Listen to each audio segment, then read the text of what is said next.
Hey Simpsons Index fans, you might have noticed that this week's podcast is longer than usual at over 2 hours and 20 minutes, but look, we just had a lot to say about these 3 episodes, but seeing as though the podcast is so long anyway, I thought I might just front load this with some behind the scenes news. But if you don't really give a shit, just skip ahead 2 minutes and the episode starts properly there. First up, the episode length. Look, our podcasts have been going for over 2 hours for a while now, and while it is fun for us to go into such great detail, I've been concerned that we've been spending too much time just saying what happened in the episode, rather than talking about the episode. So look, I've decided to rework the podcast a little bit, and this episode that you're listening to now, episode 46, will be the last one where we do a massive plot recap.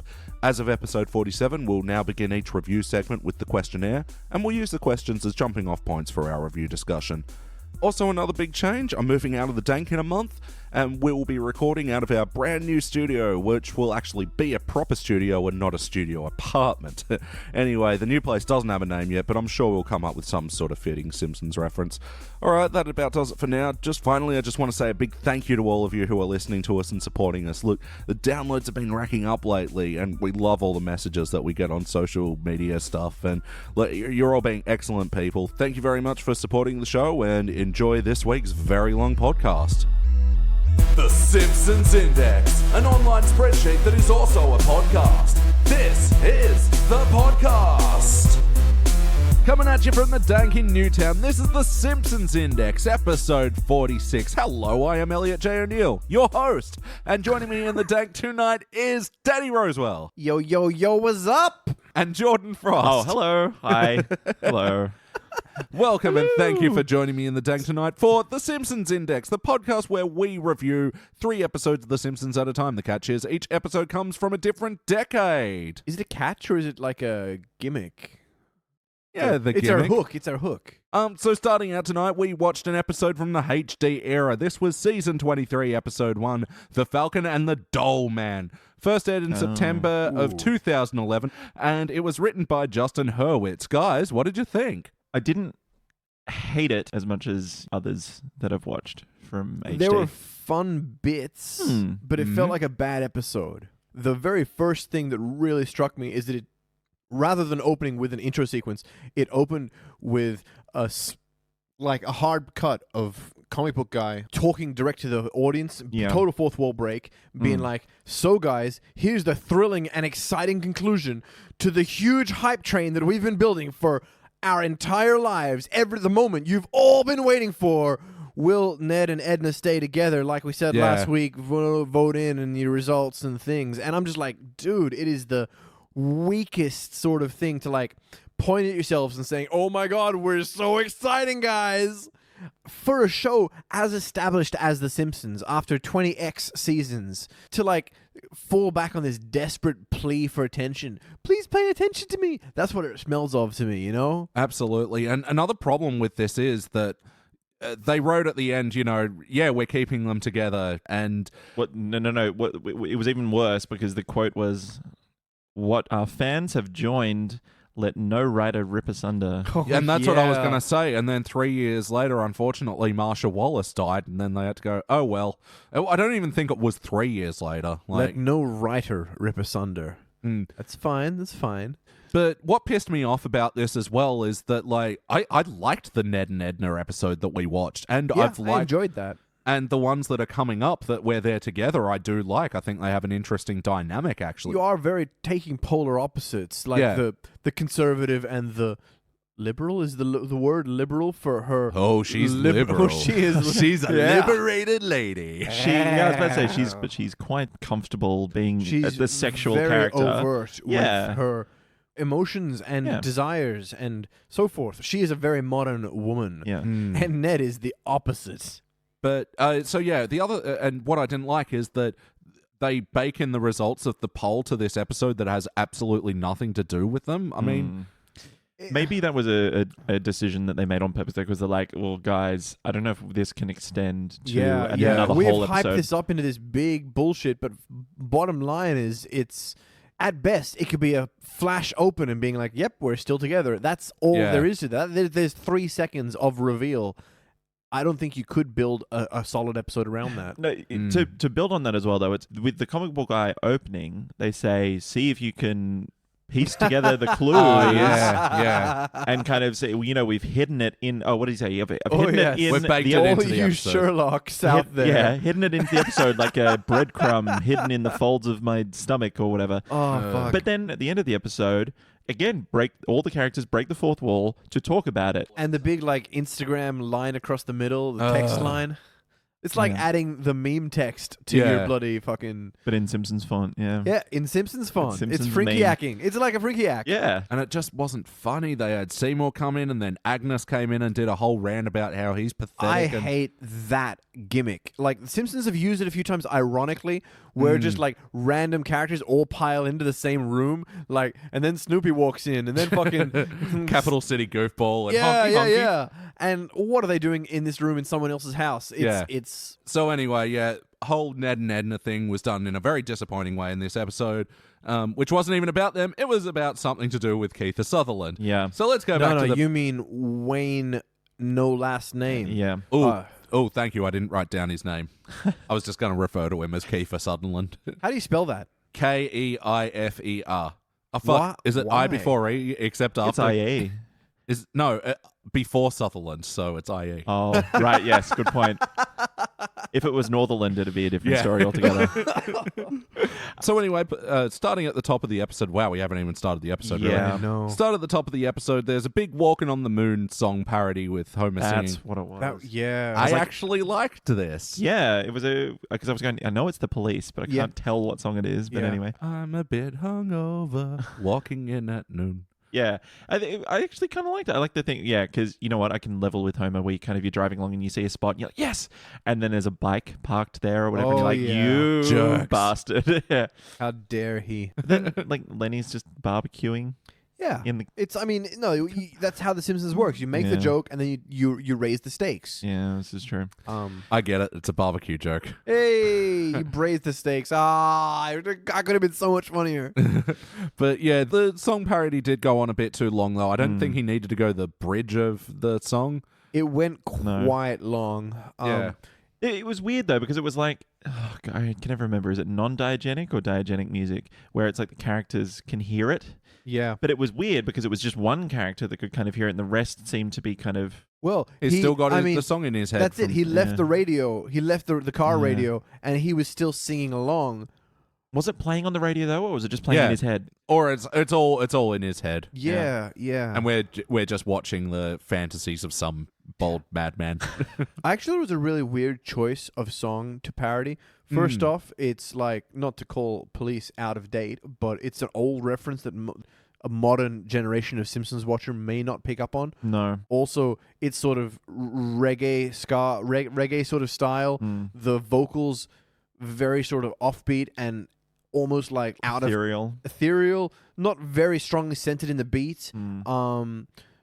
I don't know. It didn't have a sense of direction and purpose. Sure. Like, something like when he did the Flintstones and he flew in through the window and things. Yeah. There's this really driving pulse to the music and to his thing. So it kind of really pushes the episode along. Simpson, do. Yeah. And it's exciting, whereas this one's a bit meandering, a bit spacey, Meandering, a bit. yeah. What was also weird was that it actually started the episode like The Simpsons. They didn't have that. It was just straight into Walking on the Moon with Otto riding a rainbow down in front of it. And so, yeah, he's strolling in at work late, and then he adjusts the punch-in clock. I liked that gag. Yep. Oh, I got a few bills. Need to put in some overtime. Just winds it forward a bit more. But then he meets Wayne. Not Larry, not the old security guard who I used to fist bump all the time. Poor Larry. The guy that Homer used to fist all the time. yeah. Fist bump. Every morning. They're hugging and touching and fisting each other. You hear that? It's the people talking about the Obama's body language, and she said that on morning breakfast show. Oh no. Yeah. Anyway. Oh god. So anyway, Homer's trying to get a fist bump out of this stoic, quiet new security guard, and Wayne, as his name is, played by Kiefer Sutherland. You told me immediately that it was Kiefer Sutherland, but I still couldn't picture it as his voice. I was going, that doesn't quite sound like him. Like, has he changed his voice for this role? He was doing like a very down grizzled. Yeah. I don't care. Like somehow a more or less enthusiastic Christian Bale's Batman. Yeah. Anyway, they cut away from this. You think this is going to be a setup for a B story, and it's just a smash cut into Marge's on Top Chef. Extreme Snack Edition. Yeah. Yeah, and then all of a sudden the host turns into a kitchen, and then, it's all a dream. Whoa. She adds the slice of apple to the snack, and that's what really win him over, you know? Oh, yeah. And so her prize for winning MasterChef, and at this point, of course, we all want to win MasterChef, I think. I think everyone's been on MasterChef. Yeah. The entire population of Australia has at one time auditioned. Yeah. Yeah. What's the name of the guy? Is it actually his voice? Mastorio. No. It was actually kind of close. It was Tom Colicchio. Oh, I was really close. Oh, is that his real name? Mastorio Schifferini. So yeah, it's all a fantasy. Marge is actually making snacks for the kids who don't appreciate them, and then you think that's going to be a thread, but they don't go down it. Yeah. No. Poor Marge really got shat on a bit there. Yeah. And it was enough to really make me feel for her, make me think, oh, she really deserves better. And then seconds later, she's just like, well, gonna give homie, here's a steak dinner that I prepared earlier. It was a get well pork chop. Well, that's why I could believe that, because Marge had tried to do something nice for Bart and Lisa, and I can see because Lisa's like, I hate surprises, I like routine. That felt out of character as well. Totally, that's a Bart thing to say.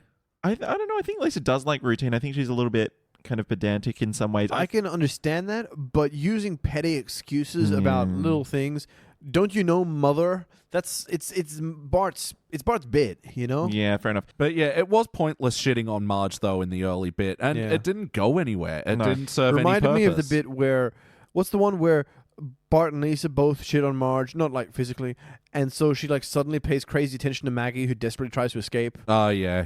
Oh, I know the one you're talking about. You'll be my friend. Yeah. Yeah.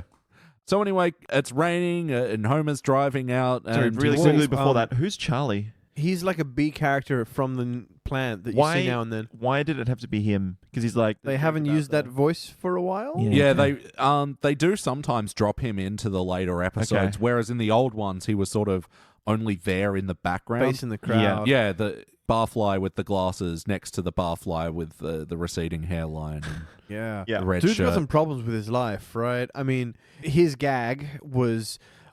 last night I was so drunk that I gave really shitty answers to this telemarketer, and so I told him to call back tomorrow so I could give him nice sober answers. Yeah. So I can't go out tonight. I've got to stay here for when a telemarketer calls me back. Which seems like an excuse, but it's probably for real. You're living it up, Charlie. Yeah, I mean, he really sounded like he meant it. Yeah, so anyway, he's out driving, it's raining, and he sees Wayne out in the wet, and offers him a Wayne lift. in the wet? Oh, because it's raining. Hey! And then hailing. Yes. Yeah, so yeah, he reluctantly gets into Homer's car, and... Are so we up to Snake's entrance? Yeah, so they go to Moe's, and so, yeah, what'd you guys think about this whole bit?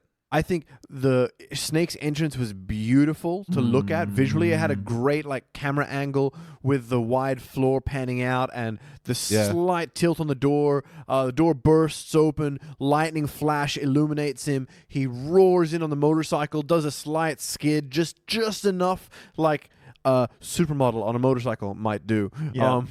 And pause. Says something like, surprise entrance. Yeah, surprise entrance. Boom, I'm the new Kramer, motherfuckers. Yeah. And what was Lenny's line? We all know what we're doing. Oh, yeah. Oh, He said, God. we all know what we're doing. The question is the reaction appropriate to the situation? Yeah. You piece of shit, Lenny. Get the fuck out of here. So Wayne was in the bathroom the whole time, and he bursts out and he sees what's going on, and immediately his secret agent Krav Maga kicks in, and he kicks in some Snake. He really does. beats the crap out of Snake in All several the different action ways. sequences in this episode are pretty amazing. Yeah. It's clearly got a lot of homages to a bunch of action movies. I really got a vibe of Keanu Reeves as John Wick in the later stuff where he's been pushed too far in the past, and all the hockey rink scene really felt like Keanu Reeves just taking down bad guy after bad guy with the flaming blowtorch bazooka. Oh my God, by the way, there are so many dead corpses in this episode. There are yeah. very few deaths in The Simpsons. Yeah. Very few. But not anymore, baby. Yeah. Oh, there's a very high mortality rate with this. Oh, yeah, episode. absolutely. I did like the bit with because again, it kind of calls back to several seasons earlier where he's like the eggs on the, in the brain. Yeah. And like, oh, we got it. Everyone, quick, pick up the eggs. Like, Put them back in the regather jar, them. Yeah. off and he's the floor. And he's got a brine tap to Yeah, like yeah. fill Brine it on in. tap. Next to all the beer taps, the Yeah. brine tap. And I did like the with Wayne kind of picking up the egg and looking in the reflection Yeah. on Yeah. the egg Classic. of the brine and Noticing seeing the reflection of the bad guy Snake. behind you. Yeah.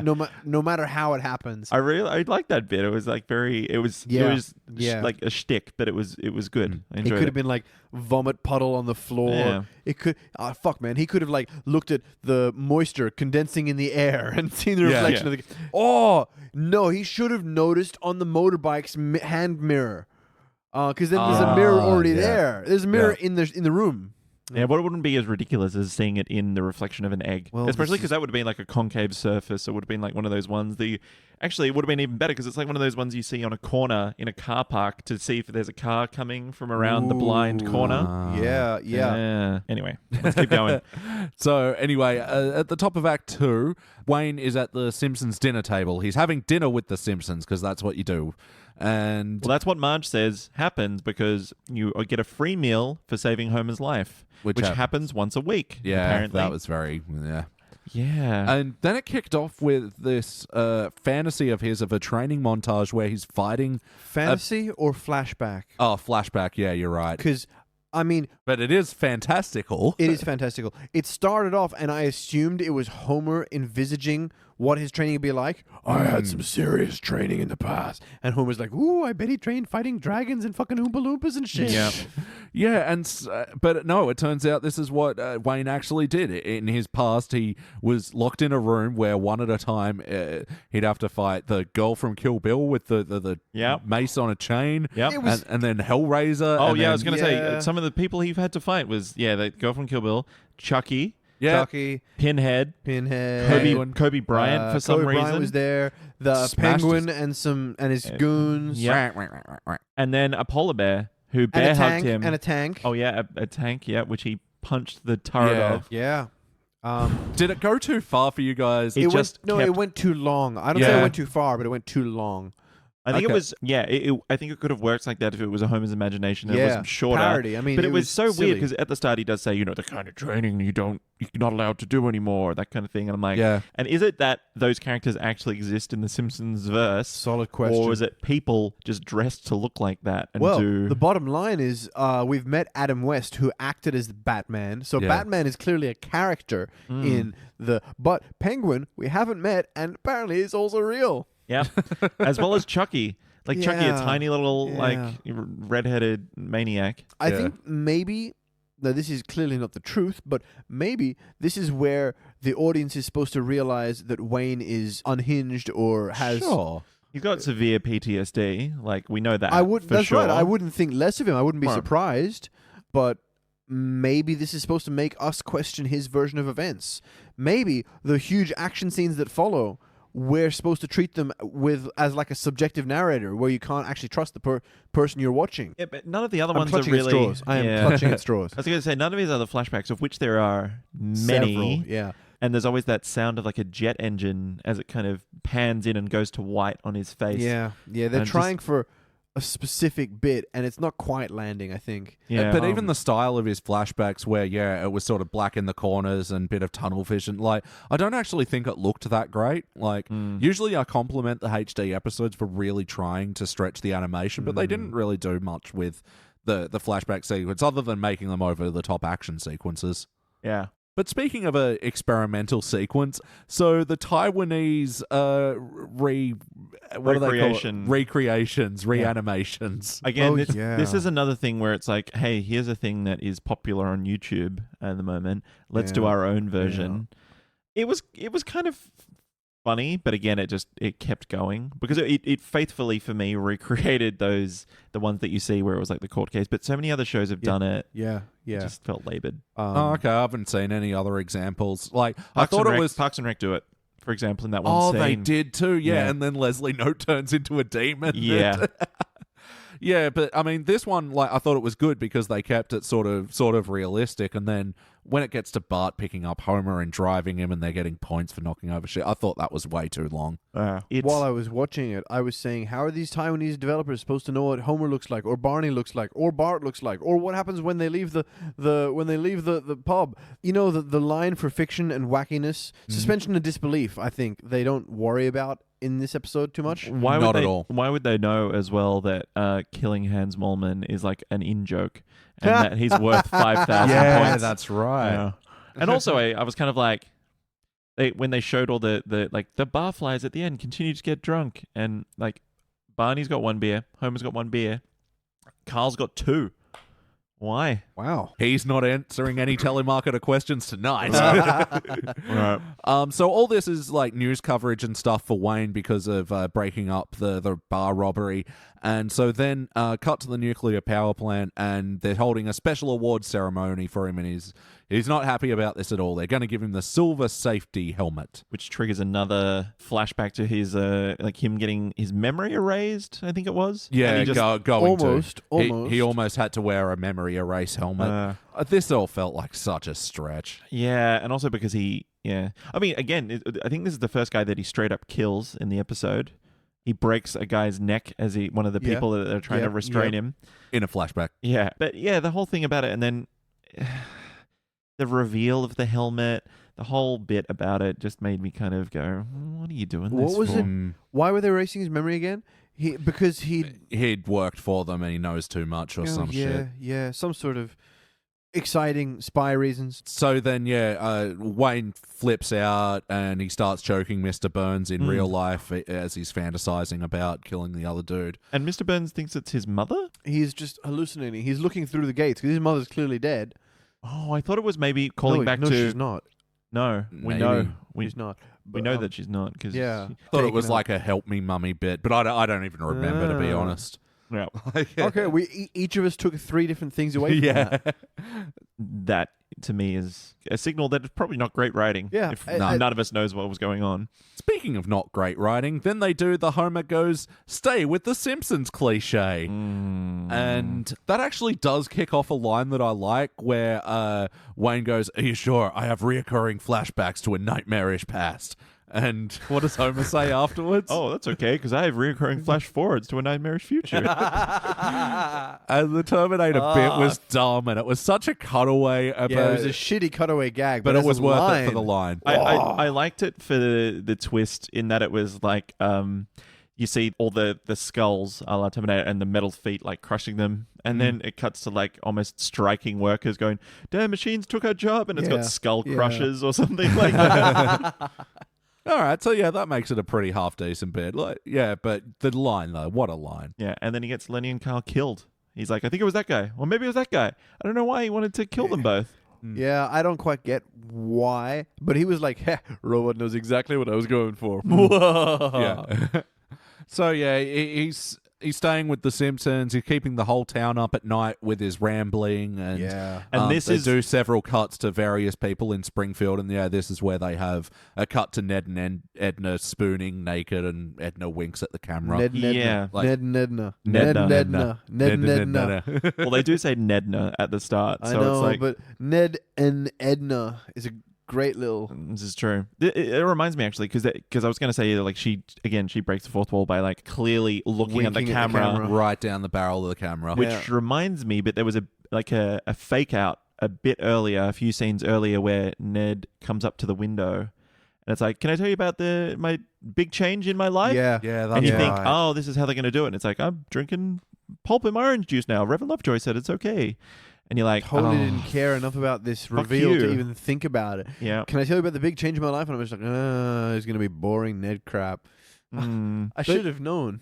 But yeah, it wasn't. That's like a down-to-earth story mixed in with this like high-concept action Yeah. movie Yeah. of an episode. It, Yeah. it just doesn't belong. Like, it's very different. and it didn't even click to me that that's why the joke that they were doing. That's the reveal joke. I thought that was just Ned being typical boring Ned. Man, I mean, there've been whole episodes about him asking Reverend Lovejoy bullshit at 3 a.m. Yeah. And I love that episode. yeah. I could stand to be meek, but I guess I could be meeker.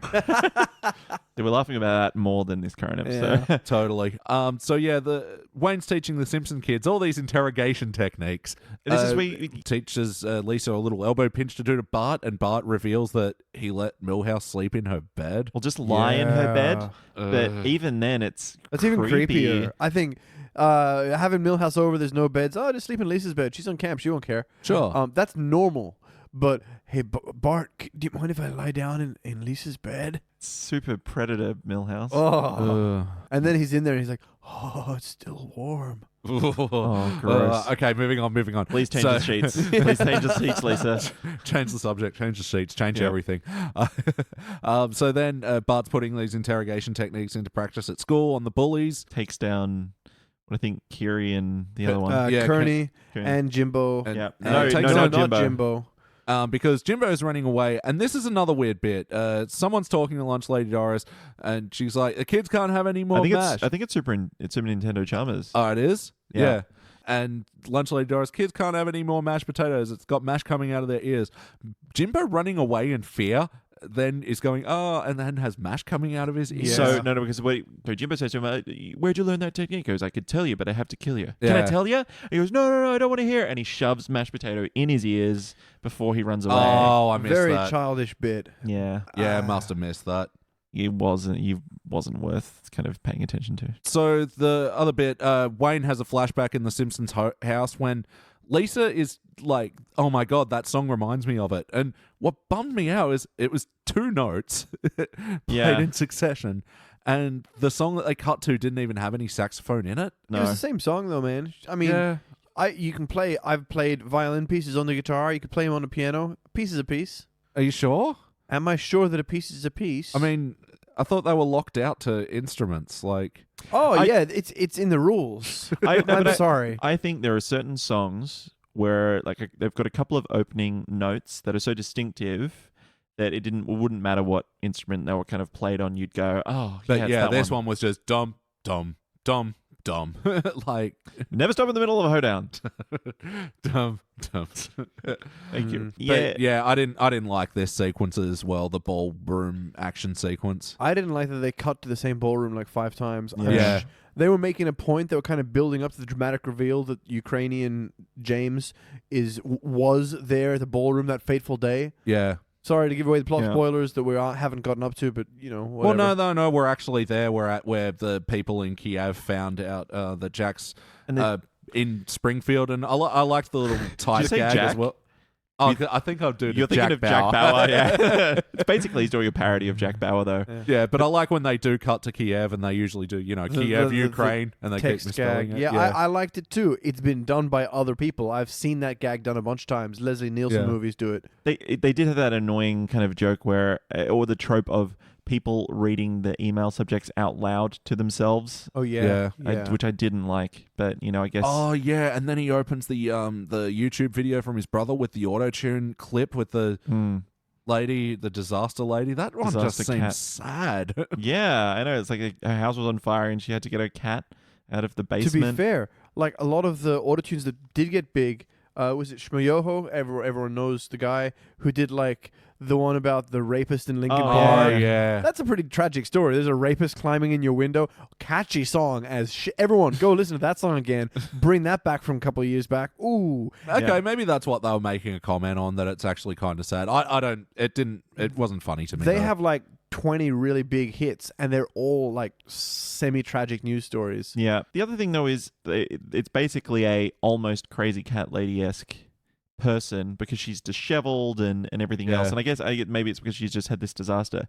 But I don't know what kind of commentary they're trying to make by using that specific No. news story. But anyway, the guys from Kiev are on the case, and they're tracking down Wayne in Springfield, and they come to Homer and they kidnap That him. news story did end with the cat being dead, by the way. Yeah. Oh yeah, Second that's death right. You're in the an angel episode. now. Yeah. But why'd they have to cut back to it again at the end? That was another thing. Ugh. Anyway, sorry. We've just done some plot exposition.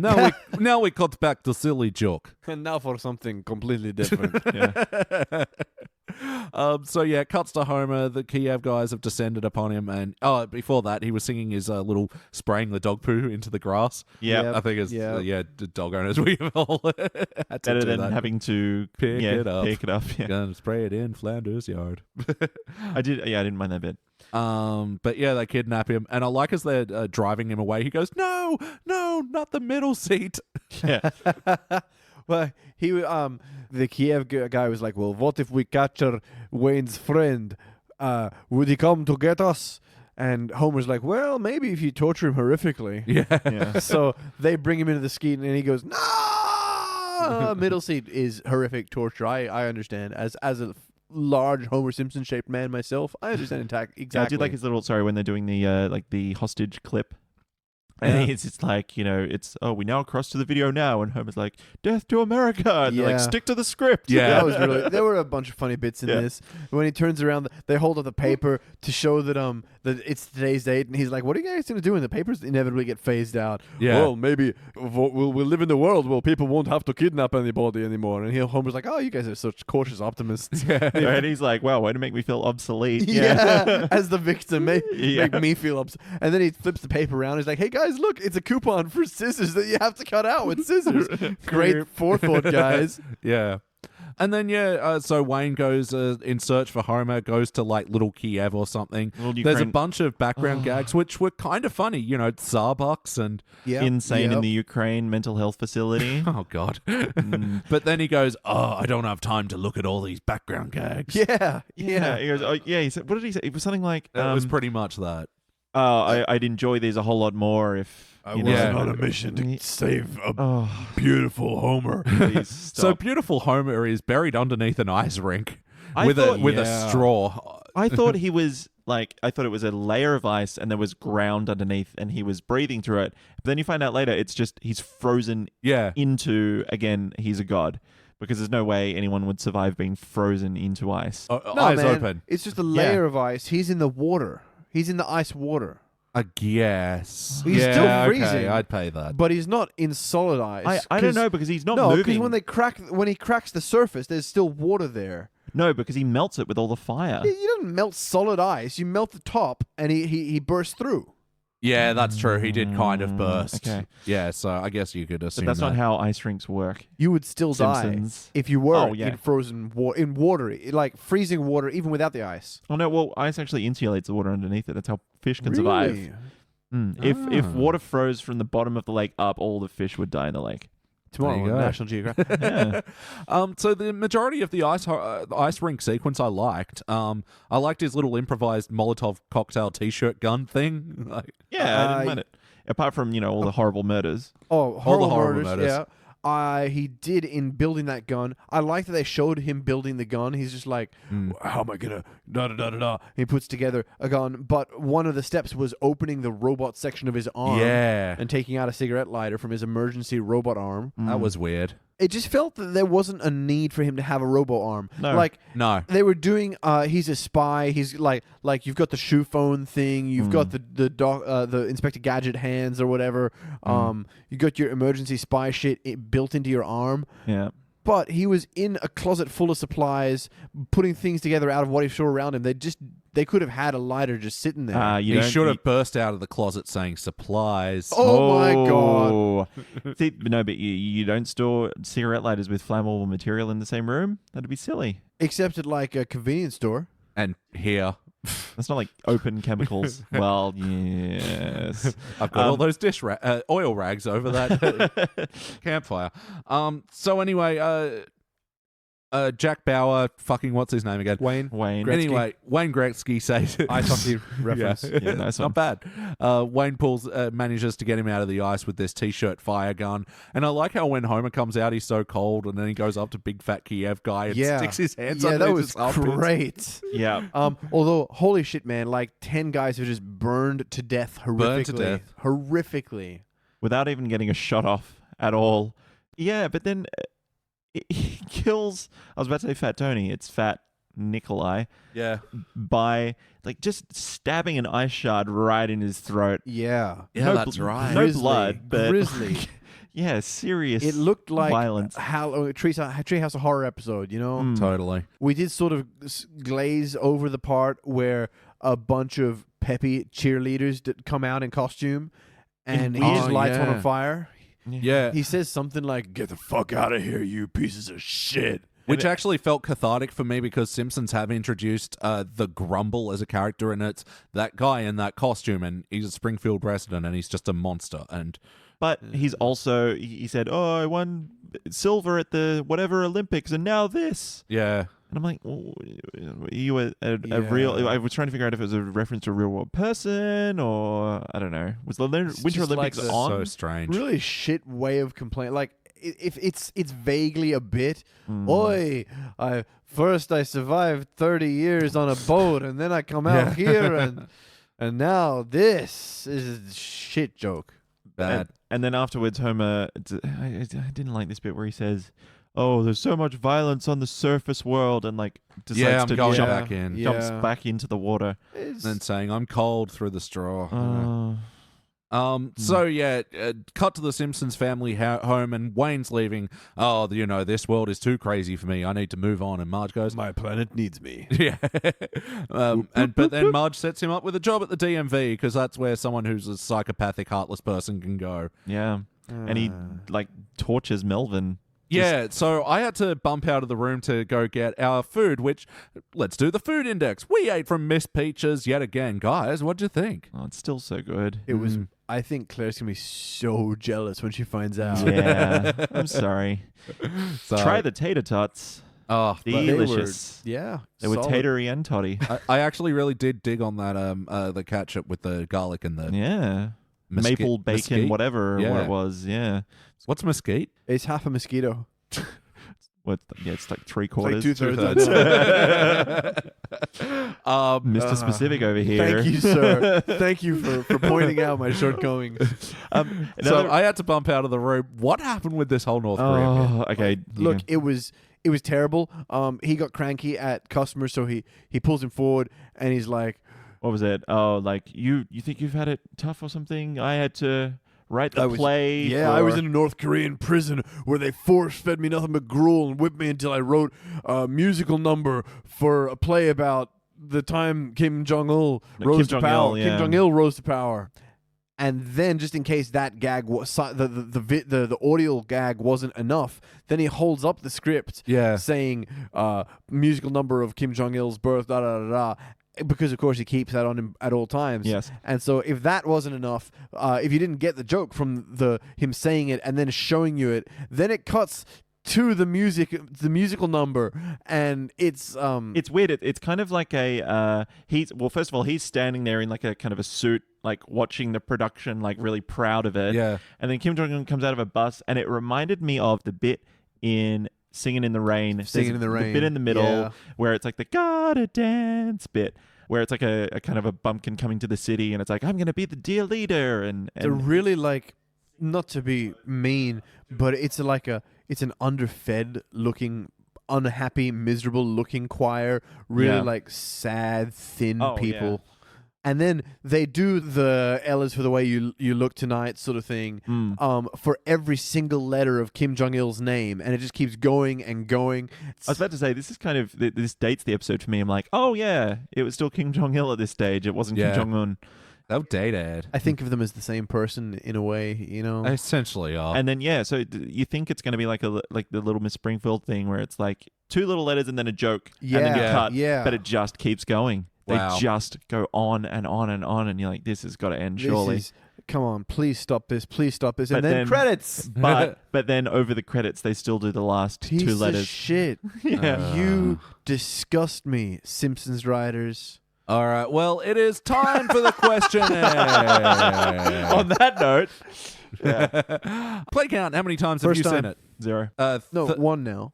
Oh yeah, sorry. I'd never seen it before. Now I've seen it once. Yeah, third time for me, maybe. Did it feel like an episode of The Simpsons? No. But there are a couple of characterizations that I felt like, yeah, Ned does call Reverend Lovejoy at 3 a.m. Yeah. And what was the other one I wrote down? Like, Homer does like being liked. Yeah, he does go way out of his way. And like with Grimes, he really pushes the friends away in his urge to like them.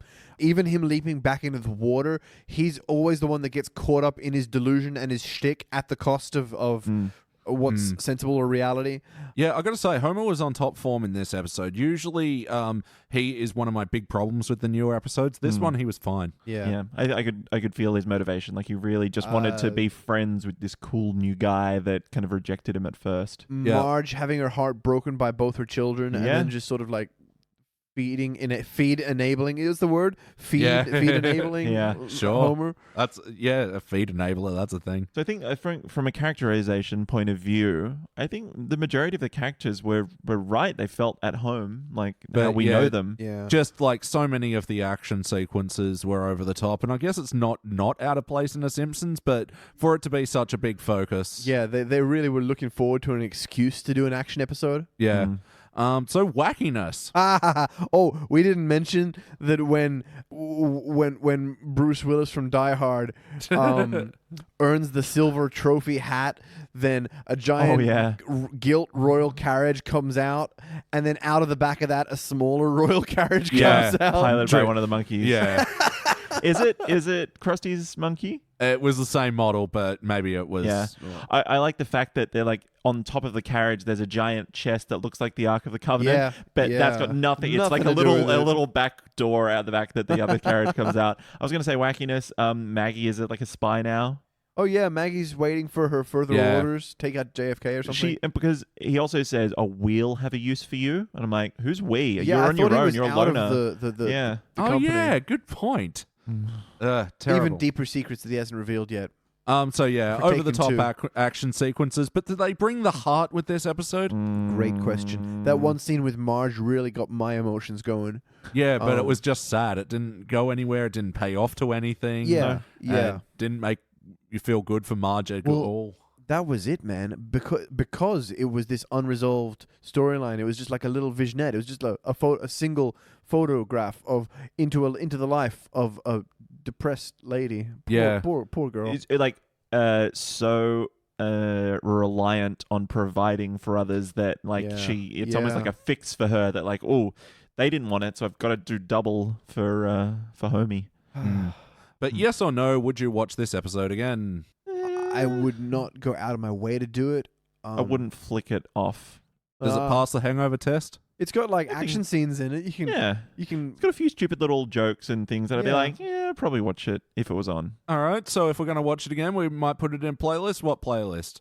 Special guest stars. Yeah. Maybe Kiefer Sutherland episodes. I don't know how well the 24 episode holds up, but... Oh, I didn't even know that was a thing. Of course it would have been. Yeah, they do a full 24 parody. Homer's best friend, put it with with Grimesy. Yeah, Homer's reluctant best friends. Yeah. Super intelligent Maggie. Yep, sure. Mose gets robbed. Yeah. Heavy on the action sequences. Yeah, action-y episodes, I guess. There's got to be more than this one, right? Oh, definitely. The one where he fights the big brother and like ends up over the fucking fire hydrant. Yeah. Oh, the one where he fights Tony Hawk as well. Yeah. Really? Skate fights Tony Hawk with skateboards. Midair, defying gravity. Yeah. Oh, guys. Yeah. So let's rank this thing. On the Simpsons Index, we rank using our 6-point scale, which starts down the bottom at failure. And then maybe if the episode was meh, it gets a participant. And then for the good rankings, you got bronze, silver, gold. And then for the best of the very best, we call cubic zirconia. I will rank first. Let me show you how it's done. I am surprisingly giving this a bronze. Okay. I started out at a participant, and all the good bits actually brought me up on this episode. Like, man, the fucking internet ending and beginning though, and the North Korea thing. But are you talking yourself out of your own ranking now? You are, aren't you? No, I almost want to, but the fact is, I had too much fun with the good jokes, and I might watch it again. So it's a bronze for me. Danny, what do you think? I've learned not to analyze too closely and just go with my gut. I'm going to say bronze. To me, it doesn't feel like a participant episode. We've seen ones where they left no impact, and as soon as the episode was over, you were forgetting them already, even through the podcast. And this was nothing like that. Yeah. this is definitely not a good episode. It's not a gold episode. It's barely a silver episode. But there are parts that I kind of enjoyed watching. I really liked Homer's kidnap tape and I don't know, a bunch of little bits. There's plenty that I really would have changed, and that sort of pops it bam right in the middle at bronze. Nice. Yeah, John? look, I think I'm gonna go bronze as well. I think about some episodes I've rated in the past. I go, I don't know if that was deserving now that I think about it, but yeah, I liked it. I liked it for the same reason that you like like an Arnie movie. Yeah. You shouldn't really think about it too much. Just enjoy it for what it is, and it's an enjoyable kind of thing to just slap on and watch, which is few and far between, I think, in the HD. Totally. All right, well, that about does it for the HD era, and now we're going to go back to the awkward teens, where we're going to watch Milhouse Doesn't Live Here Anymore.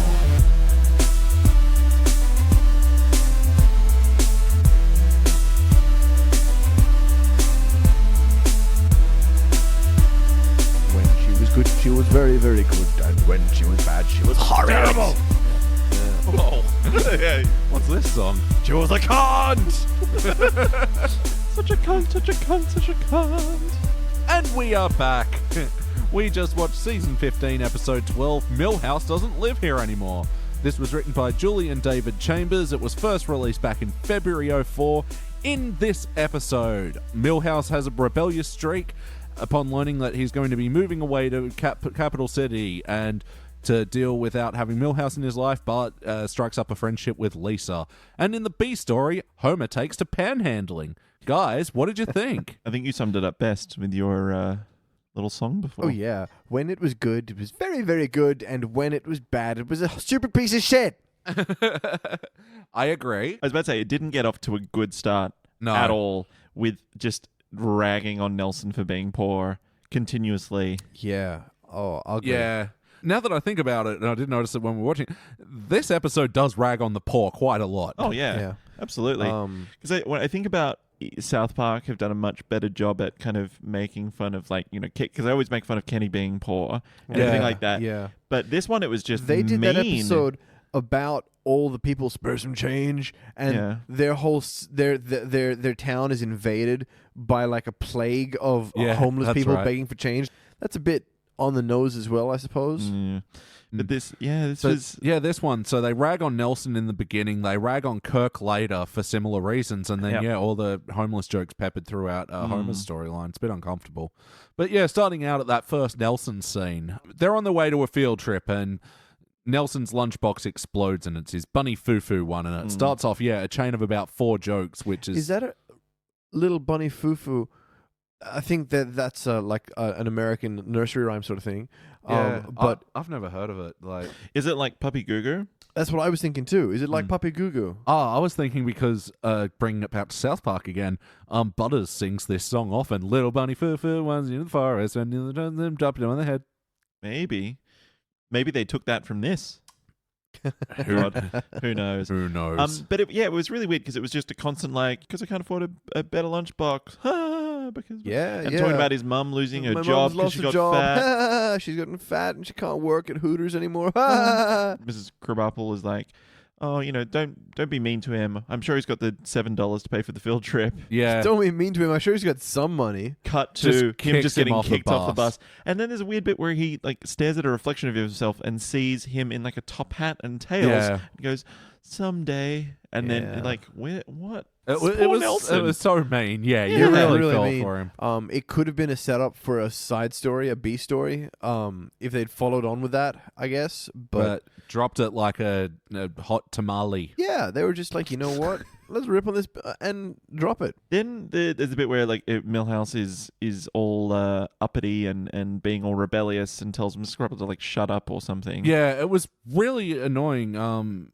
Yeah, he goes, "Oh, don't tell us how to feel." Yeah, it was at the slightest provocation, and it was... I think because they needed to make it seem like, oh, he's going to be edgy now. Yeah, he's the tough guy for this episode. Yeah, They do the kind of the played out joke of Bart Simpson, be quiet. And I'm like, it wasn't me, it was Milhouse. Like, sorry, and it reminded me of the Bart. No, I'm right here. Oh, sorry, force of habit. Lisa, no. Like, yeah, but they sort of didn't deal with it very subtly at all. Like, it was done very explaining what's happening. Like, yeah. And yeah, there wasn't enough good material around this bit. I don't think anyway. I don't think the call he makes against crabapple, more like Oh, the crab crab apple. apple. And then the 4 bullies. Actually, no, the 3 bullies and then that girl. One random girl that's always been a background drawing. Yeah, and it was like, wasn't like a really great call, but they just Crab did apple. I've never thought of that before. Oh, it's so good. It was so obvious. And it's like, yes, it was obvious. And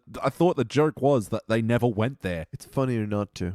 Yeah. Then it cuts to the nuclear power plant where Homer, Lenny, and Carl are rolling on barrels. And and another nuclear power plant song that I liked. I like their Rawhide parody Yeah, here. but instead of rawhide, we'll die. Yeah. And then Mr. Burns sees them on the camera and the footage, and they're like, we got to get these people out of here. We got inspectors coming. Yep. Give them a quarter and let them go to Moe's and get drunk. Yeah. Stare at nostalgic French vintage photos or something. Yeah, but I loved Postcards. I loved the stuff going on in the background because you can see all the camera footage of them Every just fucking security around. TV that the camera moves past, they somehow end up on screen doing different random bullshit. Yeah. Bit of like- hijinks. Like Homer putting like the uranium rods in his mouth, like a like walrus. a walrus. Yeah. And then him doing like a kind of a matador thing, but Carl's on On a. the On the Forklift? forklift. Oh, yeah, then he God. pins in. Oh my God. But I think does he pin Carl? Yeah. And he Carl, does. but Carl goes all limp, and I'm like, oh my God, did they just murder him? But then you see him in the next clip. But it was just, I really liked that. It was a kind of little. They didn't draw attention to it at all. This was great use of background gags. Take note, HD Simpsons. Yep.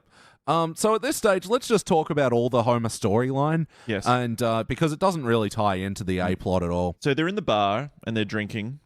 Yep. And Apu and Manjula come into Moe's for whatever reason to brag about how Apu has been like, I've got all this like amazing gifts for our anniversary and drinks really for everyone. feels like another storyline being kicked off. Yeah. Storyline It doesn't C it? now. Which they've kind of almost done. They've done It's the Simpsons Mo Valentine thing, yeah. Simpsons men being jealous of Apu and his dedication to all, the gifts and the lavishness that he spreads. Yeah, and I mean, it links in it too. I mean, it links Homer getting drunk, and it links thinking about anniversaries. But it's not believable for me.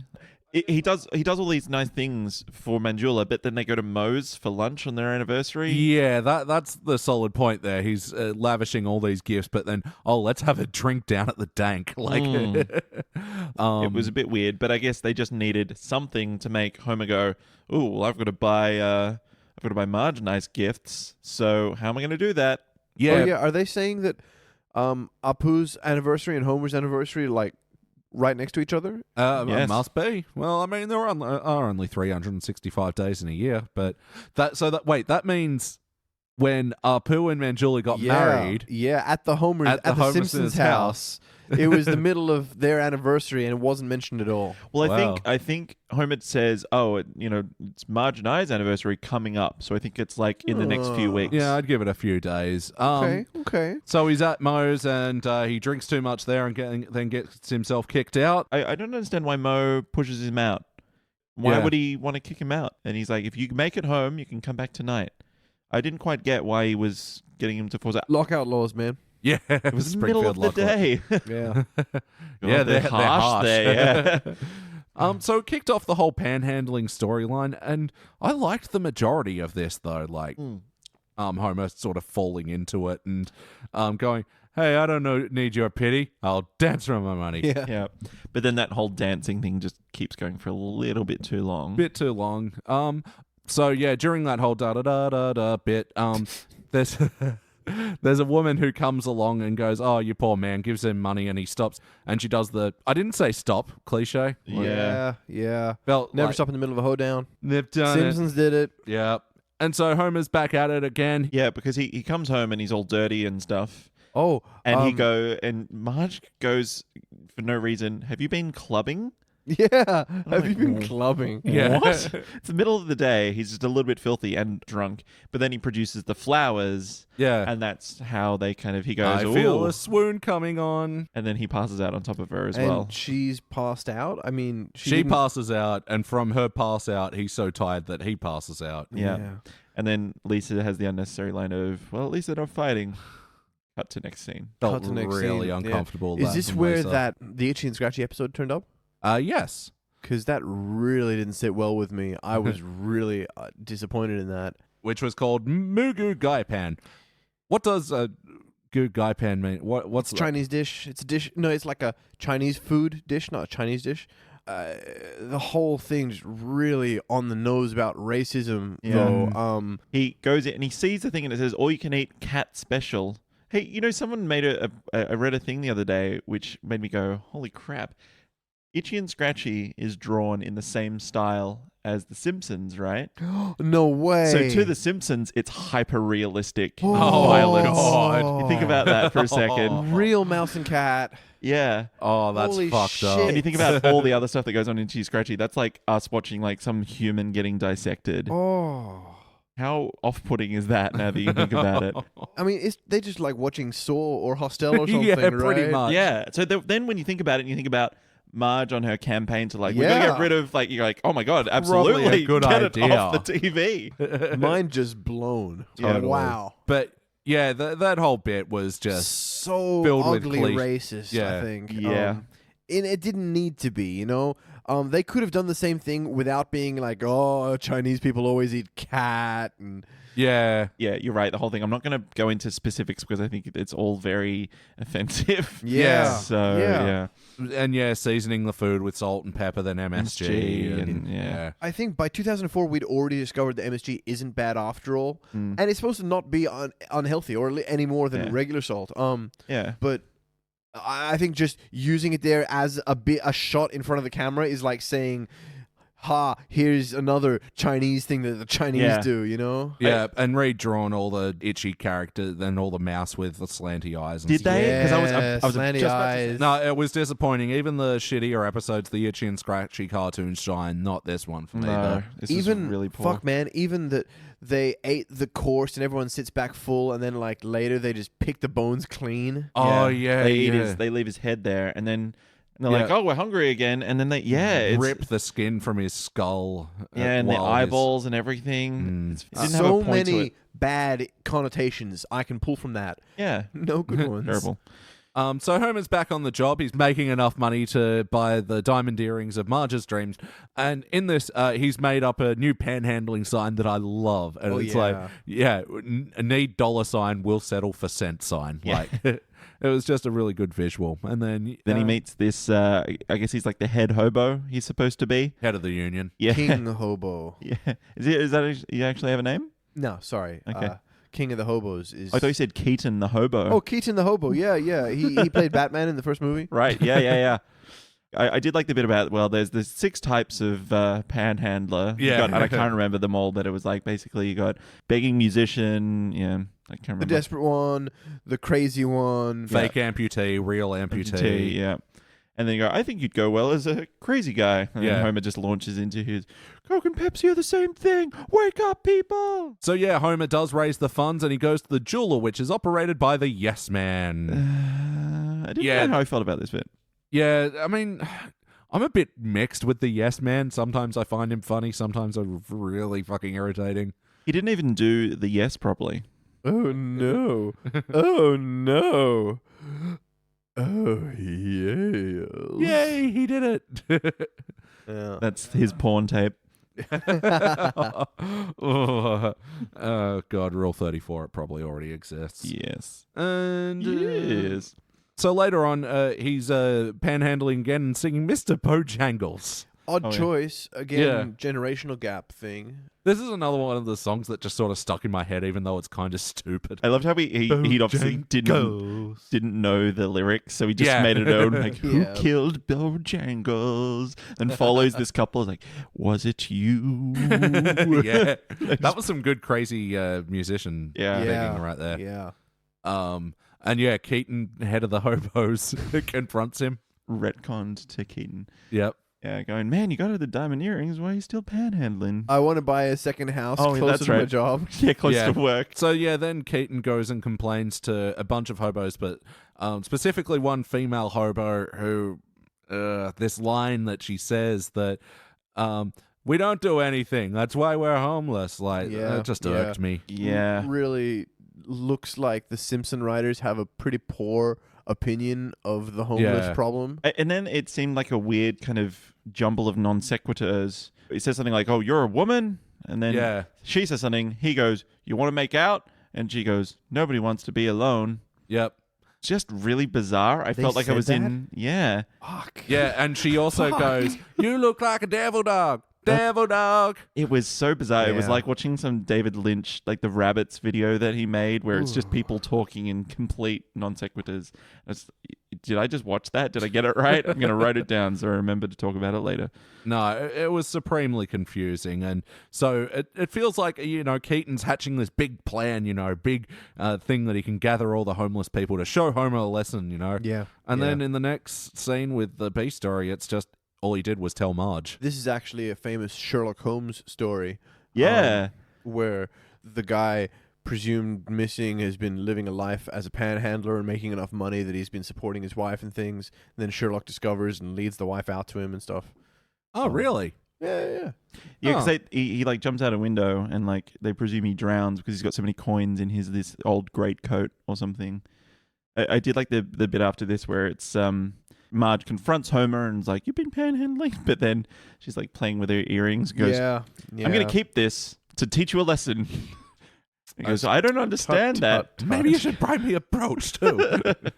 So yeah, there was no lessons learned, and no one's richer and better. So yeah, that was the B story. All right, all the way back to the A story, where one of the guest stars for this episode, Wheezy, is doing a presentation inside the museum. Isabel Sanford. I was like going, I didn't remember who she was, and then it comes back at the end. So I was Well, like, by today's standards, Wheezy is a rap name, right? that's what I was like, isn't that So Milhouse confesses to Bart, "I need to tell you, I don't actually care what people think of me anymore." And I thought this bit was kind of lost on the fact that later he admits that he's going to Capital City. Yeah. He didn't need to, "I need to confess what's going on" moments. No. Also, uncomfortable line from Bart. It's like you've been huffing from the Bart bag. Yeah. I'm like, "Ugh." Anyway, It really sounds like he's farted into a paper bag and making people off it. like making people smell his bag. I don't know.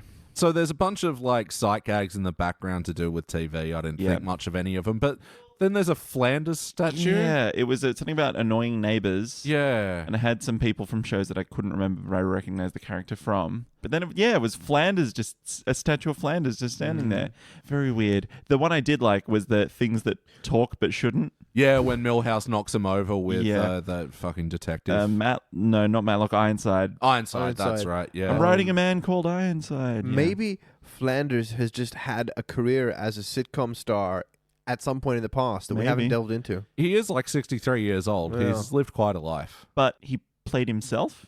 Yeah. He played a character called Flanders? Yeah, like Bill Cosby. Yeah, okay, fair enough. But yeah, knocks down all the things that talk but shouldn't. And Mr. Ed, they took all my money. Knight Rider and the the Lost in robot Space. Lost in Space. Yeah. So in the next scene with Milhouse, Bart's come over to the Milhouse house. Milhouse, does the confession. "Oh, we're actually moving to Capital City." And cue, no cliche. Yep. Yeah. Yep. And no, it's already done. She's moved her 401k. Yeah. And that's when he goes that. And I'm like, Yeah. okay. Terrible joke for two kids to make to each other. Yeah. And that's where they should have ended the act, but then Kirk comes along and does this whole plea, and it feels so sad. Like, I assume they do it to set up the ending. that's a good point. But it didn't have any sort of resolution or move the plot forward except to say, Kirk is pathetic, don't forget. Yeah. Here's a reminder in case you forgot. Just smushing it into your face. Do they have Poor Teachers Moving Company or something Yes. like that? And Yeah, it was they the did. music. They've done that before. Have they? Done that, and they've also done Starving Teachers Catering. Oh, dear. The top of Act 2, so Bart is starved of a friend, and Ralph comes along as his play date. See, this bit was a little bit weird for me because this is when the Itchy and Scratchy cartoon is. Yeah. And Bart's kind of looking forlorn and looking like over the side Yeah, of classic. the car. Why aren't you laughing, Bart? Yeah. Cliche. Again, this is stupid because they kind of went, "Oh, it's not Ralph," and they goes, "It's not Ralph," and then he opens the door and it is Ralph. Yeah. What was he trying to get away with? What was he trying to fool? Yeah, and he was planning on inviting Ralph in, or did he just invite in the first person to knock at his door? In my mind, he actually probably called a bunch of people and sort of got a bunch of wishy-washy answers, and then in desperation called Ralph and Ralph is the only one who showed up. Yeah, because I can't imagine That's the story I invented. Can't imagine Ralph finding his way to the Simpson household just on his own. The thing that bugged me about this, because this feels like another thread that they were going to chase. Maybe Ralph and Bart are friends, or maybe Ralph is trying to be his friend and it's not working out, and he realized how much he missed, something like that. But no, it's just a couple of quick Ralph gags that weren't particularly funny. I like nose bubble gum. Yeah. That was a good visual. Yeah. Big snot bubble. But then Ralph thinks they're playing hide and seek, but they're playing checkers. And Yeah. Bart points that out. And he So says, lame. I don't like you, Boy mummy. mummy. And I was like, ooh, this is very weird. Yeah. Yeah, the Ralphisms are not that strong in the later day. No. It's sort of hard to pinpoint what degree of stupid a Ralph joke needs to be. So Bart goes to visit Milhouse. Yeah, he goes to Capital City and on No Frills Airline. Is that the plane that he's on? No way. It crashes and dies. Yeah. But I did like how the plane is a giant rubber band plane. I laughed at it, but I also think that The Simpsons isn't really the place for wacky beyond a point. This is clearly not happening in the real life of their storyline. Or like the popsicle stick thing, or the escalator to nowhere. Yeah. Well, that was in a Treehouse of Horror, wasn't it? No, that was Monorail episode. Fuck. I was half expecting it to catch on fire and explode or something, killing all those people on board. No, I like how it sort of just limply fucking started flailing and then just upends itself and then the tail falls off. Yeah. That was cute. That looked like all my rubber band planes as a kid. Yeah. But God, I hated Milhouse. Milhouse in the Big C. I really... And this felt like another thing that could have been fleshed out. But Such a mill pool. Yeah. And yeah, it was all for this one scene, and I thought Bart in Capital City hanging out with this Milhouse that he doesn't know anymore could be an interesting story. But no, it's just for this one bit where Milhouse is blonde hair, and I like this because, around 2004, everyone was bleaching their tips. Oh, yeah. Oh, yeah, absolutely. I know I had bleached tips. But then he was wearing a weird tracksuit. Was the tracksuit combo still big in the kind of early aughts? The Adidas 3-stripe. He really looked to me like Guy Fieri or like... Yeah. With his big M, bling. Yeah. Yeah. Where did that come from? And then, his friends come around and seemingly come around just to tease Bart. Yeah. The guy sings that song, Springfield Baby, something like that. And yeah. you're like... Yeah. But I don't know, friends being standoffish with an out-of-towner, that's something. Yeah. Or even that whole sacrificial lamb bit. Sorry, Bart, but you got to beat some up in your first day in prison, otherwise they won't respect you. Yeah. Which is essentially what he was saying. But then at the end he says, Bart, I'll always love you. Yeah, he does, doesn't he? Yeah. Just weird, but yeah. Okay. Cut from that, back at the Simpsons house, Bart's is all sad and he's watching old tapes. Oh, man. How yeah. they used to launch Hot Wheels into Homer's... Yeah, and they launch one in and Homer coughs up 5. Yeah. That's a great moment. The funny thing is, assuming Marge was the one filming it because there were some, handheld pans that were going on there following the car. Might have been Lisa. Probably. From It's there. Lisa, yeah. But yeah, I really felt for Bart because he just they do full on animation of him bawling, him getting really upset, and not just in a kind of a jokey, funny way. It's a full on cry that he has, and I was like, oh my God, I feel really bad for him. I never thought he would actually miss Milhouse this much. And this turns into the part of the episode that I like, where Marge says to Bart, go hang out with Lisa. She's go cleaning the car. And I thought, I don't know if there was any material from Bart and Lisa that I didn't like. I thought all the material that Bart and Lisa did was pretty solid. I think it was from this point on where I'm like, okay, I'm kind of liking bits of this episode now. Yeah. This whole adventure romp, this bonding, this beautiful friendship bonding, this intrafamiliar relationship was Shut the fuck no up. look it was magical. It really was. Yeah. It felt like an 80s movie, like Stand By Me or Goonies or something. Yeah, playing with the hose and now you've got wet pants. It was innocent, but it was funny. I loved the well, first of all, you're gonna be like an owl, Milhouse, whoo. Milhouse. Oh my God. I love you, Marge. It's so terrible, but that's the best. Marge, you're the best. But then also Bart goes out and goes, "Hey, Moldilux, like, Mum wants me to like help you." Yeah, But then there's a sight gag in the background when they are playing and Marge is kind of like admiring her handiwork, where they just Lisa tries to spray Bart and he uses the garbage can to deflect it onto Ned. Ned and just, trenches Flanders. And they run off and he's just standing there motionless, just dripping. His moustache is all floppy. This is my life now. So while Homer and Marge are having their little Twinkie fuck, there was also the part where Lisa's like, "I'm gonna get you back," and Bart's like, "I'm gonna murder your whole family." oh, that's right.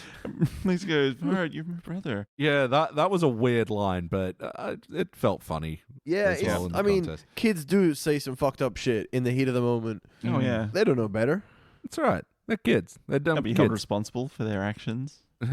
But yeah, so they go off riding on their bikes so that Marge and Homer can Tying back into our A story, which may or be a B story. You can't tell these days. almost a C story at this stage. Yeah. Yeah. So yeah, they're riding on their bikes and they stumble upon a Native American. No. Okay, sorry. Let's go back a bit. They stumble upon a Native American trench, ditch, cliff. Oh, that they used back in all those Native American 80s movies. That's right. It is such a beautiful 80s movies moment. I actually really love this brief scene. And there's no joke to it. There's just like, she's like, "I don't know if we can make it. It's a pretty big jump." Oh yeah, there is a joke. Just forget everything you know about gravity. But I know so much. Yeah, before that is like, "Lisa, let me go first. Everyone knows that our family You're the future of the our family." Yeah. And she's like, "No, Bart, no, I can't." No, she Yeah. says, "No, Mum and Dad value us equal." Okay, yeah, no, you're right. Yeah, Yeah. That was great. It is good. I mean, it's funny. It's bittersweet that he's putting her first and he kind of aware of it. Then he does make the jump and he turns back and she's like, "Come on, you can do it, Lisa. You can do it, Lisa." And there's this moment where she's like, "I don't think I can do it," and she does, and you're just like, "Yeah, go do it, yeah, woo!" And the 80s movie soundtrack kicking. Yeah, and that was it. I thought they were going to do that because they focus on her and she's like coming close to the camera. She's like, "I'm doing it," and you think, "Oh my god, she's going to crash into the she's side." not gonna make it. Yeah, but she does. But she does, and it's uplifting and sweet and, But then very nice. she just puts her bike down and just walks around the back of the hill, and there's a burial ground there.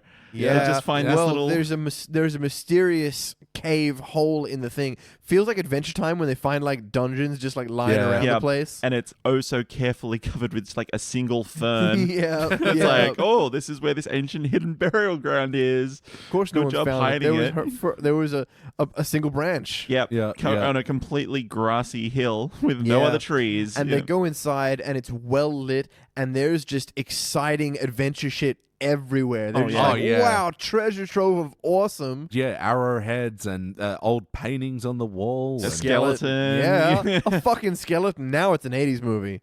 And she goes, "We should keep this our secret special place." And then Bart goes, "Okay, let's shake on it." Picks up the skeleton's hand. It's covered in spiders. Oh, Yeah. yes. And she's like, "I don't know. There's a lot of spiders on that." And he goes, just kidding. And then scratches his own head with it. Spiders and they're just all crawl crawling over over his his face. face. Yeah. And he goes, "That's what you call commitment to a bit." That was great. Oh, Bart, 10,000 points to you, man. That was so great. So then they're playing with their arrowheads and Which doesn't seem like a very Lisa thing, I just want to say. I feel like Lisa would be like, conserve. No, we've got to tell a park ranger about this. This needs to be in a museum. Yeah, exactly. well, maybe if it was Lisa by herself, but I don't know. Maybe it's because they're brother and sister. She's They've riding had the this- high of familial. The intra-family relationship. So back at the Simpsons house, Bart and Lisa are playing with their arrowheads, and it's a cool little bit where like Lisa gets told that Branford Marcellus' car broke down, and he's just jamming, waiting for Winton to show Waiting for Winton to pick him up. But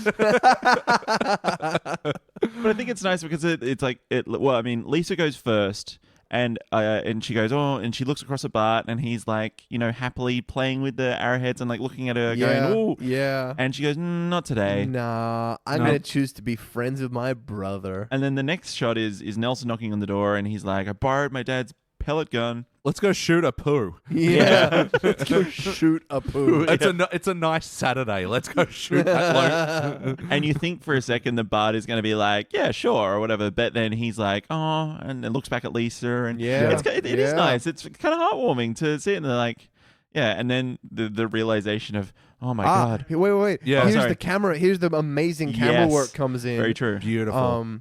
She has the shot of the realization shot of, oh, Bart's my best friend. Then the camera does this beautiful sweeping pan, Yeah. just like 360 around the room to Bart. And Yeah, I was going to say, because it's Lisa in the foreground and Bart in the background, and then it swivels, so you got Bart in the foreground and Lisa in the background, and then, yeah, it is really beautiful. yeah, and then it does like a swoop pan over to Marge looking in the mirror, being like, oh, these diamonds make me look so fuckable. Or something Everything similar. makes you look fuckable, Marge, Oh, let's Marge. be honest. And then Homer's like, oh my God, my lack of hair makes me so Yeah. unfuckable. Pans right, it like zooms cuts right up the stairs into the bathroom. It looks Yeah. But amazing. he says, mirror on the wall, who's the baldest of them all? Yeah, and what I love about this, I think there might have been even some 3D modeling done, Yeah, Might have done. There must have been. but if not, that is some fucking impressive drawing because they were still drawing it at this stage. I think, yeah, well, that's it. I think maybe they did some 3D modeling and then drew over it or something. Sure. It didn't feel like there's a bunch like Futurama. You can tell when they're using 3D models. Yeah. And now in the next scene, with Skinner and Willie, there Yeah. was some great camera work here as well. I mean, the punchline is the punchline of it, but the way the camera keeps like pulling back back. and revealing more characters and Yeah, looking at Bart keeping and everyone Lisa. in frame as well is really well done, and the timing of the camera work really fits the punchlines bouncing back and forth. Yeah. I didn't think about that, and like each pullback was so brilliantly framed as well. Like, really stood out to me. I was about to say, because it was just Bart and Lisa on the swings, and then Yep. they pull back and it's all their old friends just talking amongst themselves going, I on can't the believe monkey they're bars friends. and stuff. You Yeah, pull back and it's Edna on the windowsill just smoking. Edna, yeah. And then you pull back and it's Skinner's office. Successive Amazing, shots. It's really like good. fast paced and in time with the each little line as it comes. yeah. Yeah. And then Willie's line is one that actually I see a lot of people Yeah. quote, and Yeah. it's very memeable. And I'm surprised that it came from this late of an Yeah. episode. No, I don't remember this episode nearly as well as I remember that line. Yeah, brothers. I can't do a Scottish accent. Yeah. Jordan, you're up. Oh, God, please no. I can only do like a passable Sean Connery in like one sentence. No, brothers and sisters, they won't get along. They'll turn on each other eventually and become enemies, just like the French and the English, or the Scots and the English, or the Scots and the Irish, or Scots and other Scots. I hate those Scots. They ruin Scotland. Yeah, and what does Skinner say is like, yes, you are something... Contentious bunch. Yeah, that's right. You've just made... Yeah, all yeah, up in his made face. an enemy Made it- for life. Yeah. Perfect. Yeah. That's a great line. So, got back to the Simpsons house. Milhouse is back. Oh, Dun yeah. dun dun. Aww. Go away, Milhouse. They were sharing a moment. Yeah. Yep. Who let the Van Houtens in anyway? Well, sorry. When I say the Van Houtens, I mean Milhouse and his deadbeat dad. Oh, guess what, everybody? I've got some big news to announce. Milhouse, come on in. But yeah, takes custody I of beat her. All right, I've done my bit.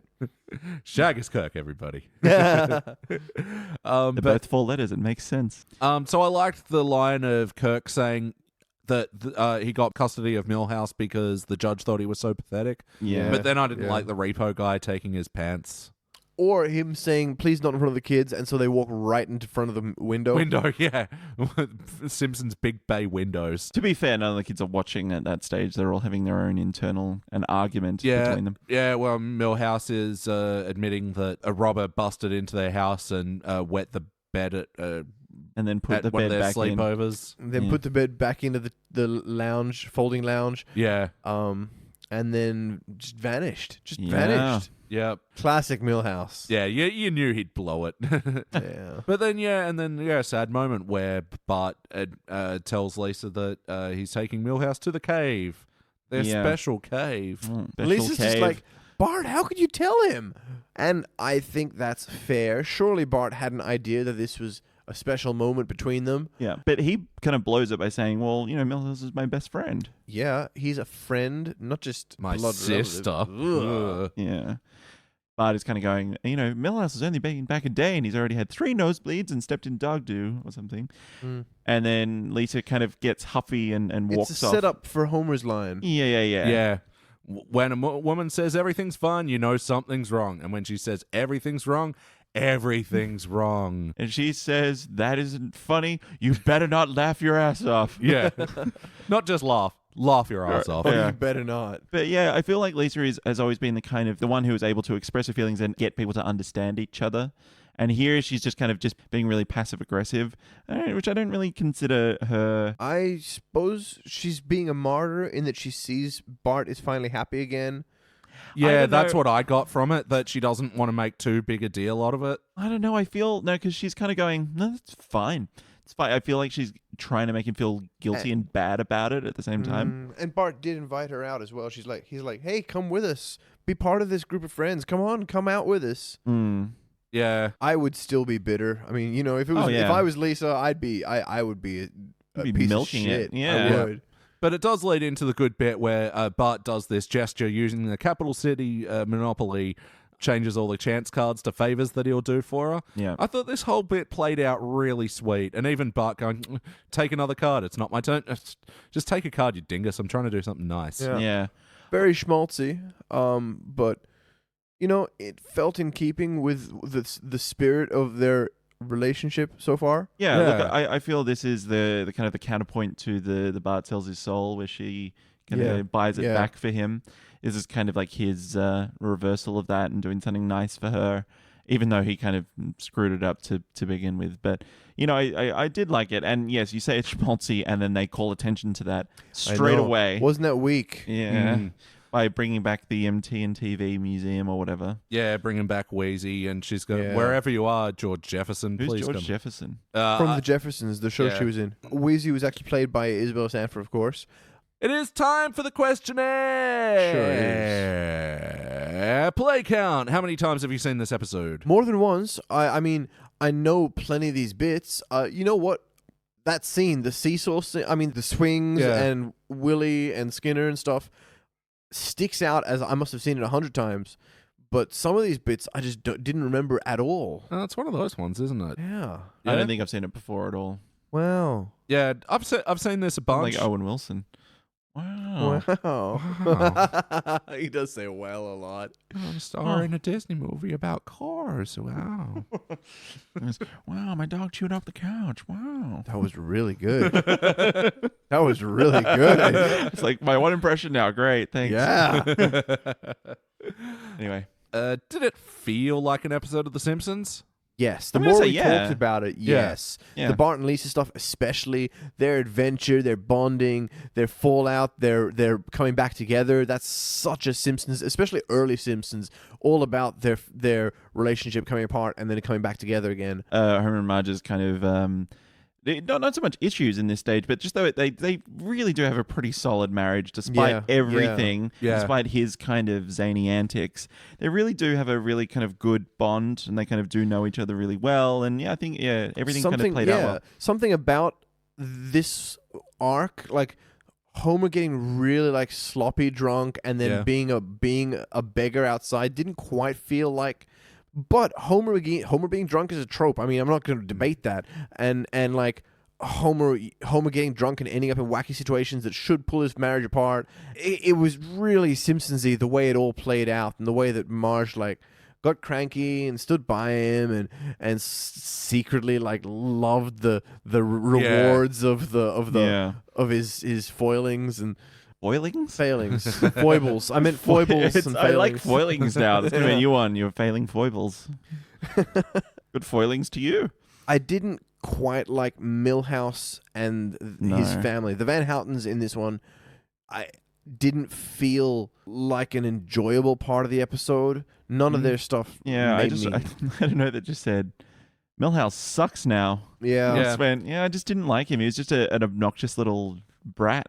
And Itchy and Scratchy I really didn't like either. Yeah, that was painful to watch, actually. I got to say about Milhouse, though, I did like, and I thought it was keeping in his character, that he'd be a total chameleon when he'd move cities. But it's just unfortunate that there wasn't a lot of good material, and that they didn't run with any of these threads long enough. It was like, each thing was set up, and the story was really about Bart and Lisa. Yeah, I'm going to say yes. They could have done enough to sustain that for a whole episode if they'd tried with the Homer panhandling story at the same time. Yeah, there's a part of me that thinks like if you took out one of the things with the Milhouse thing, maybe if you took out the field trip, if you took out when they're actually in capital, like there's. I was going to say as well. You saying about Milhouse being a chameleon because we know he can camouflage. Oh, yeah. Really? Is he over here or is he over here?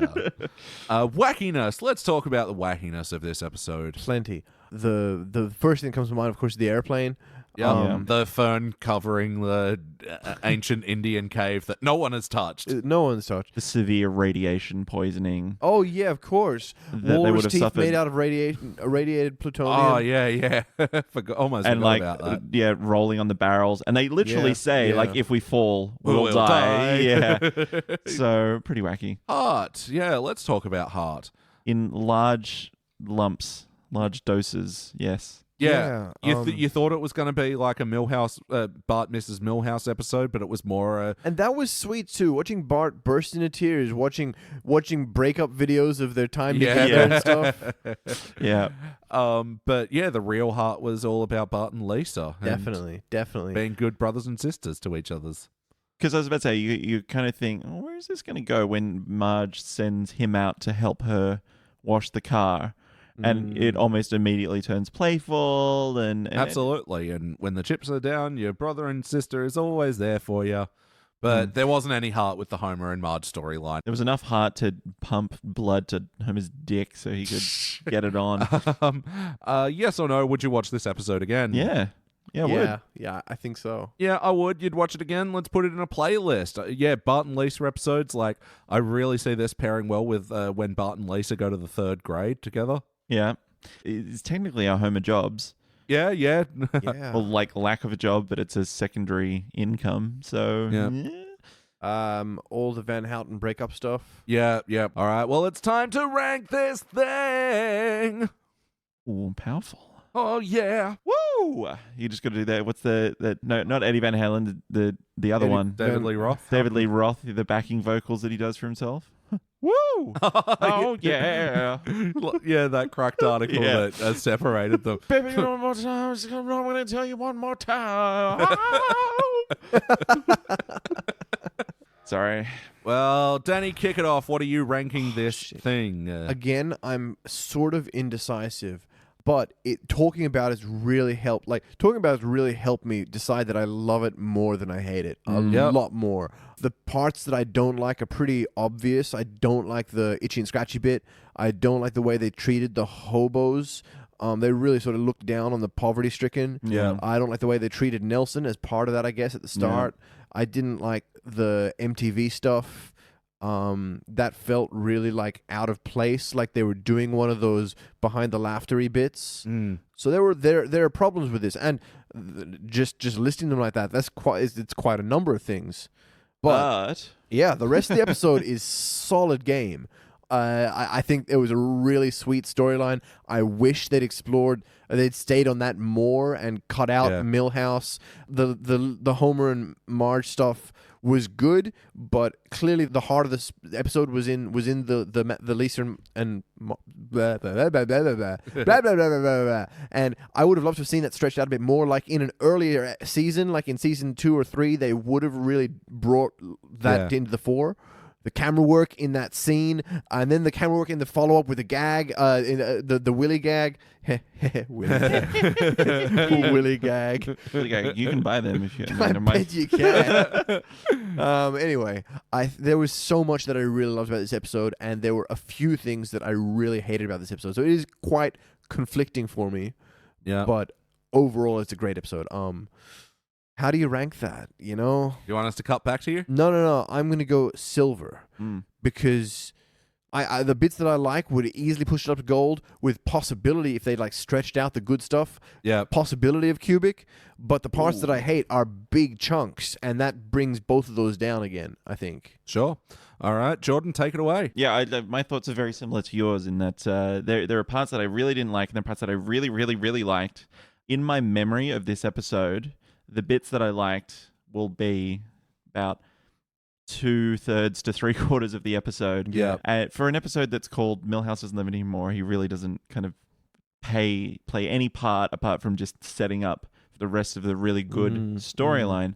So yeah, it's not perfect by any means, and it's not a kind of I don't think it's good enough for me to kind of give it a gold or cubic. But I think Silver is a really good ranking for this for me, because like it's half a really good episode and half a just kind of a teens episode, where it's kind of like, oh man, this is, you almost got your mojo back kind of thing. Yeah, for real. So yeah, Silver. I think it's a pretty solid Silver. Yeah, absolutely. I feel like this is one that will actually stick in the memory better than it does when you're actually watching it, because, of all those glaring flaws. But I think, the flaws can be ignored enough for a Silver, which is also what I'm going to give it. Nice. I feel like Silver's a good place for it. Go us. Yeah, we are so uniform. We've reached a consensus. Well, I actually feel like we're right. It's not. I don't feel like an opinion. It's sort of like weighing up percentage of greats versus percentage of awful. There's very little middle of the road stuff here. So it's very easy to say that this would be a gold episode if it wasn't being held back by these pretty identifiable chunks. Yeah. And that doesn't mean it's like bronze or participant or something. Feels like it'd be a bad episode, it'd be outweighed by the negatives. All right, cool. Well, now we're going to move on to our final segment for this evening, which will be A Brush with Greatness. Don't go away. We'll be right back.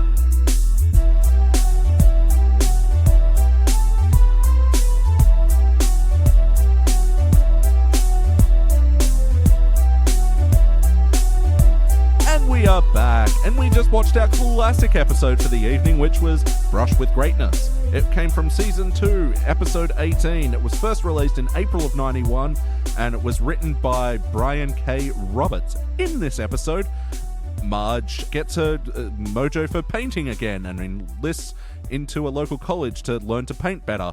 And meanwhile, Homer starts to lose weight, and also Mr. Burns commissions Marge to do a portrait of him. Guys, what'd you think? Oh, so good. Felt so good. When we had the DVDs, we lost Season 2 somewhere, so I just never really kind of went back and watched a lot of it, and then I don't think we had one.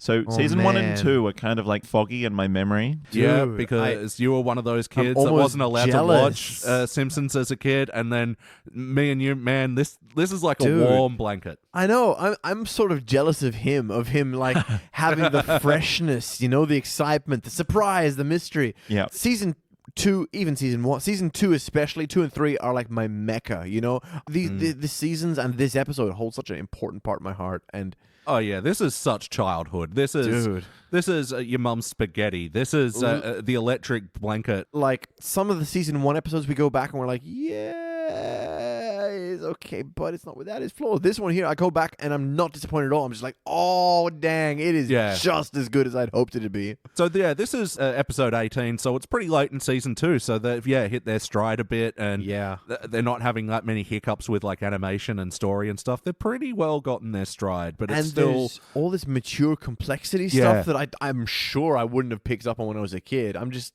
absolutely. There's a lot of TV shows where it's like Season 2 and 3 are usually kind of their pinnacle, like that's where they're best, and it kind of starts to go downhill. Whereas Simpsons is kind of an anomaly in that regard, because everything, even like up to 8, that 2 to 8 is considered that really good thing. So I've always kind of thought about it as almost like 2 is 1 and 2, they're not great. They're still kind of figuring out what they're going to do, and there's a few little laughs in there, but it's not. But then I go back and watch Season 2 episodes, and I go, oh my God, no. And no, it's funny you mentioned that, because there's actually a quote from Lenny in like Season 28 or something. It's a really late one where someone comes into Moe's bar and goes, I need some advice. And Lenny just out of nowhere goes, oh, Season 3 of any show's good. But anyway, getting back to the start of this episode, it starts out with, again, The Simpsons watching TV. We're going to start doing a tally on this, how many episodes start out it's like going to be this. at least 50%, I reckon, if you go and count them. We find ourselves saying it a lot, so if this was a TV, we'd have a pop-up tally, but you got to imagine it. So it starts out with Krusty doing a special live broadcast from Mount Splashmore. Wow. I really want to Do you go to remember Mount Splashmore. like when Agro's Cartoon Connection and shows like that Our audience doesn't. Oh yeah, Saturday morning breakfast shows. No, Agro's was a weekday morning. Yeah, but most of our listeners come from United States. True. Yeah. Yeah. Do they have an equivalent of like a? They must do. Everyone Yeah. has a morning cartoon show. Every country. But yeah, when they do their broadcast from the... Oh, like Dreamworld or Yeah. whoever. Yeah, absolutely. And yeah, it was just the cheesy ass tie-in, but we didn't know it because they were dumb kids. And I like how Bart and Lisa are like, it has been a good week watching Krusty in this different location. Oh yeah, you totally wanted to go. Like I can sympathize with the Simpson kids because you'd see them going like all these people going on like ride, and there's entertainment, and you just want to go there so badly. Yeah, you're not seeing your show shilling out for the amusement park. You're seeing a good fun time that my family's not Those having. hosts are just having a blast. Yeah, and yeah, Krusty plays it up so well. It's been so beautiful. Oh my God, they treated us to this brunch, and there was Well, sorry, because you think like he's obviously having a great time as an adult. yeah. But the kids like don't give a shit about any of that stuff. Getting to croon along with Krusty at Mount Splashmore. Yeah. Singing the ultimate Mount Splashmore shilling song. Yeah. This I is like how great. it's croon. They use croon obviously because they needed it to be a K to alliterate, and it's not any kind of crooning. It is I've not a ever ballad. heard. Absolutely. No. I really love that they did the thing, the lyrics along the bottom and the little animated Ball. face Yeah. bouncing across the words. Yeah, the karaoke, the Krusty-oki ball. Krusty ball. That was classic as. Take me now. Now. I love that the Simpson kids were like, well, that was a shameless plug. Yeah. And then they were like, but it worked on me. And she was Yeah. like, yeah, me too. The other technical thing that I noticed in this episode is a lot of their cuts were actually fades. Like they faded between scene transitions a lot in this one. Yeah, and like when Marge is talking about like, you know, her past and everything, I noticed like it was like her head on like a pulled black back. background, but then Yeah, like yeah. but fading back into the scene and everything. When they cut to England, there was like the meanwhile in England, and then it pans down. It was doing like was it Inception that did that with the big like writing credits being part of the scenery, like 3D in the city. Oh, yeah. They had them sort of lining up in 3D with all the buildings and things. And even though this was drawn, just the way it held while the camera panned down the building, it was just part of the scene. Yeah, no, it was good. magical shot. Yeah, and then Bart and Lisa straight away into the. Will you take us to Mount Splashmore? Will you take us to Mount Splashmore? Will you take us to Mount Splashmore? Will you take us to Mount Splashmore? Will you take us to Mount Splashmore? Now we're talking about great technical aspects of this episode.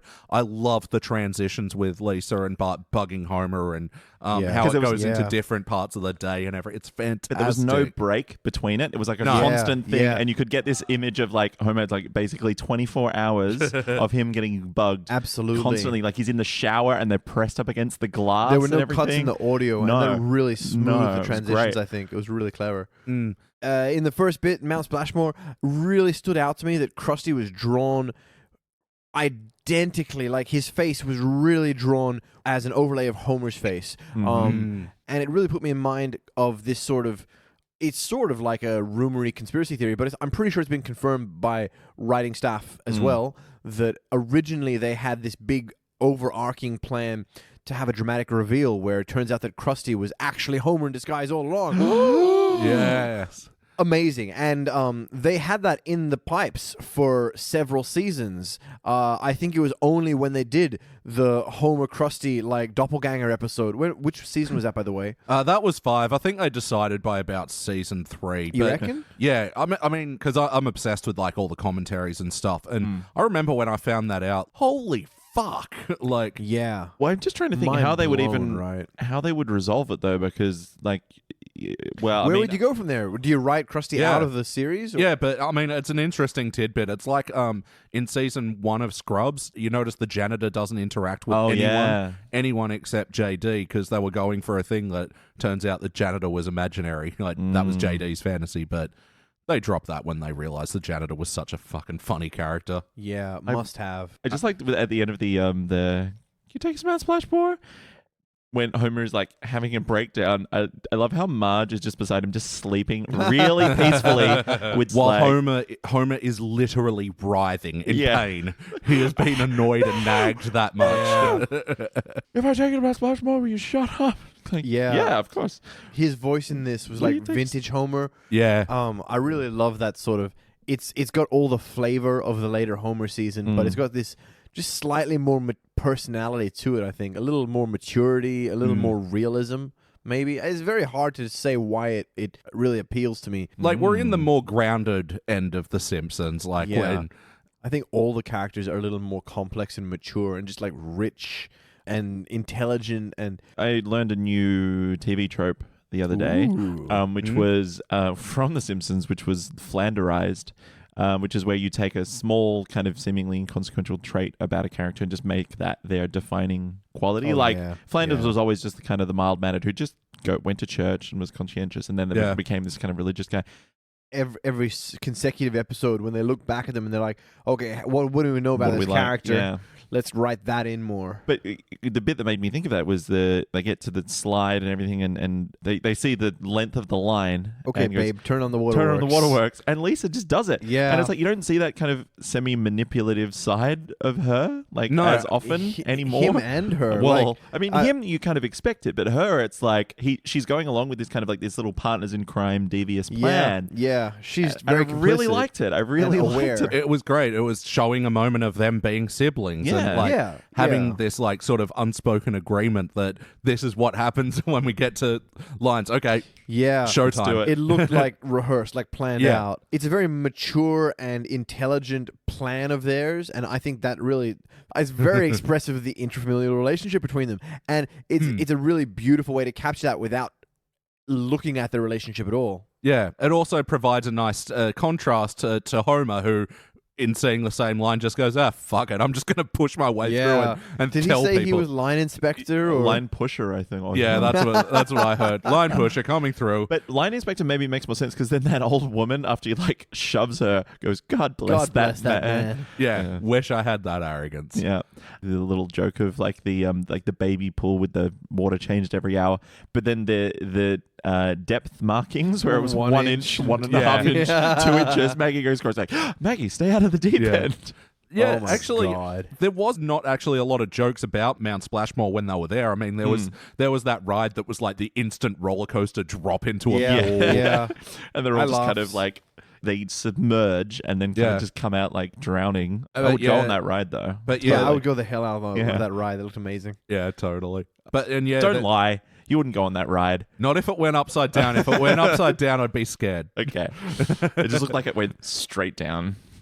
John's making fun of me because I didn't want to go on the fucking Hulk at Universal. No, look, which I was- respect that. The Hulk looked fucked up, man. Yeah. It's It's crazy. It's like this 24 fucking seat car that's like a big square, and it's just a monster of a roller coaster, man. good joke, Hulk. Yeah, I suppose I see what he's doing there. Because you actually, it's not like you go up, tick, tick, tick, tick, and then go. You just like you're going on the up ramp, and then suddenly you just get flung forward. Oh my god, is that what? Like, So you launch out of the top and then go into all the loops and shit. It's pretty great. Yeah, and then there was like the 2-person one that I also bailed on. What was that? The red one? Oh, Rocket. Yeah, that's one where you start by going 90 degrees vertically up. Yeah. And then you go over a ramp and you go 90 degrees vertically down. yes. Straight down and then into all. So good. Anyway, Bart, Lisa, and Homer all go down the H2O. Oh, yeah, H2O had a really like fun MC announcing it. Find out what water is really made of.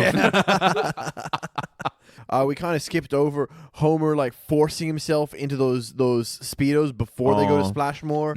Is it just me, or is it a smiley face at first, and then when he pulls it on, it turns into a frowny face? Yeah. It's stretching it so much, and Oh, that poor face does not want to be in that position. And Marge's going, those don't leave much to the imagination. That's it. This is before he steps on the scales. The scales comes later. Yeah. I got to remember to talk about his tits then. Reminder, talk about Homer's reminder, talk man about boobs. tits. Bing.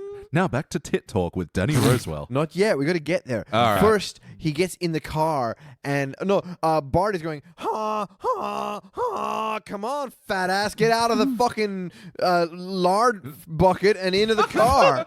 That's exactly what he said. Word for word. And then Homer gets in the car, and he's so fat that his tummy is still going, ha, which is great. So they're setting up a bit of a theme here. Homer's got a bit of a weight problem, and this comes to a head at H2O when he gets stuck in the ride. I really liked the animation of this bit. It was almost first person at one stage. We're kind of going around the corners and stuff, and you see front on of, I think, Bart's face, and he's kind of like, whoa, slipping and sliding around and kind of twisting and turning. Yeah, they're waving the lines a bit, and his mouth. I thought it was really quite interesting because it's not something I would have expected to see, I guess, in a season 2 Simpsons. But yeah, they were experimenting, and I kind of like the look and feel of it, because the rest is kind of all black around the outside. You kind of get that claustrophobic feeling of you're in this kind of tunnel of water, and So it was a dark tube that they were in, so they had to like give the sense of momentum with the character model. I have a Jordan's Adel corner while we're here. Already? The water, you can hear the water and you can see the water still flowing, even though supposedly Homer is kind of stuck in forming a seal. It could get past some of we his don't know roles, it was a complete seal. But if it was, he should have been able to get out then.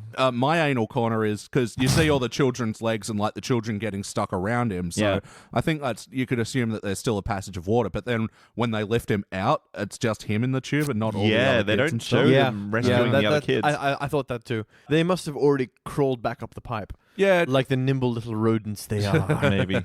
Depends. Surely they would have turned off the water pressure by that stage. Surely. But it all leads to Homer having a weight problem, which is one of the main points of this episode. It's actually really hard to tell where the A and B stories sort of start and begin, but whatever.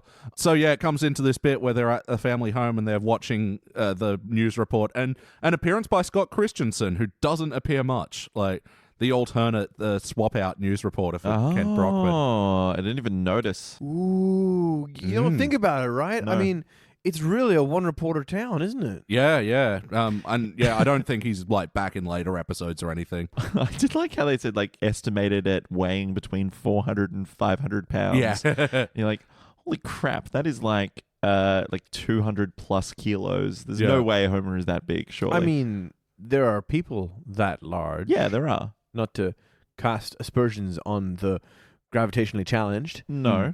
Well, this gets into a sort of a bit of a point. So the family's watching the news report, and Homer's like, come on, family, tell me, am I fat? Dead silence. Oh, but yeah. then we're talking about the maturity of Lisa before, and her line here is brilliant. Yeah. It's amazing. It takes time to properly sugarcoat a response. Oh, magical. So good. So clever, so witty, but also it's so much of a more intelligent joke than you'd even see later Lisa make, you know? And also the kind of the cutting between all the family members, kind of like, this is an awkward moment for all of us, but it was very quick. So anyway, Homer goes to weigh himself, and this is actually, I've got to bring it up because part of the reason why I picked this episode is because I've actually been putting it off for a long time because I have a little bit of a weight problem myself. And I went to the doctor recently, got back some really shitty blood results, and doctor's like, cholesterol's way too high, oiga volt. And those damn Jewish doctors. Going on a bit of a weight crusade now. I'm not looking fucking forward to it at all because, man, I get grumpy when I don't get my candy. Ooh, does this segue into pizza, the food index?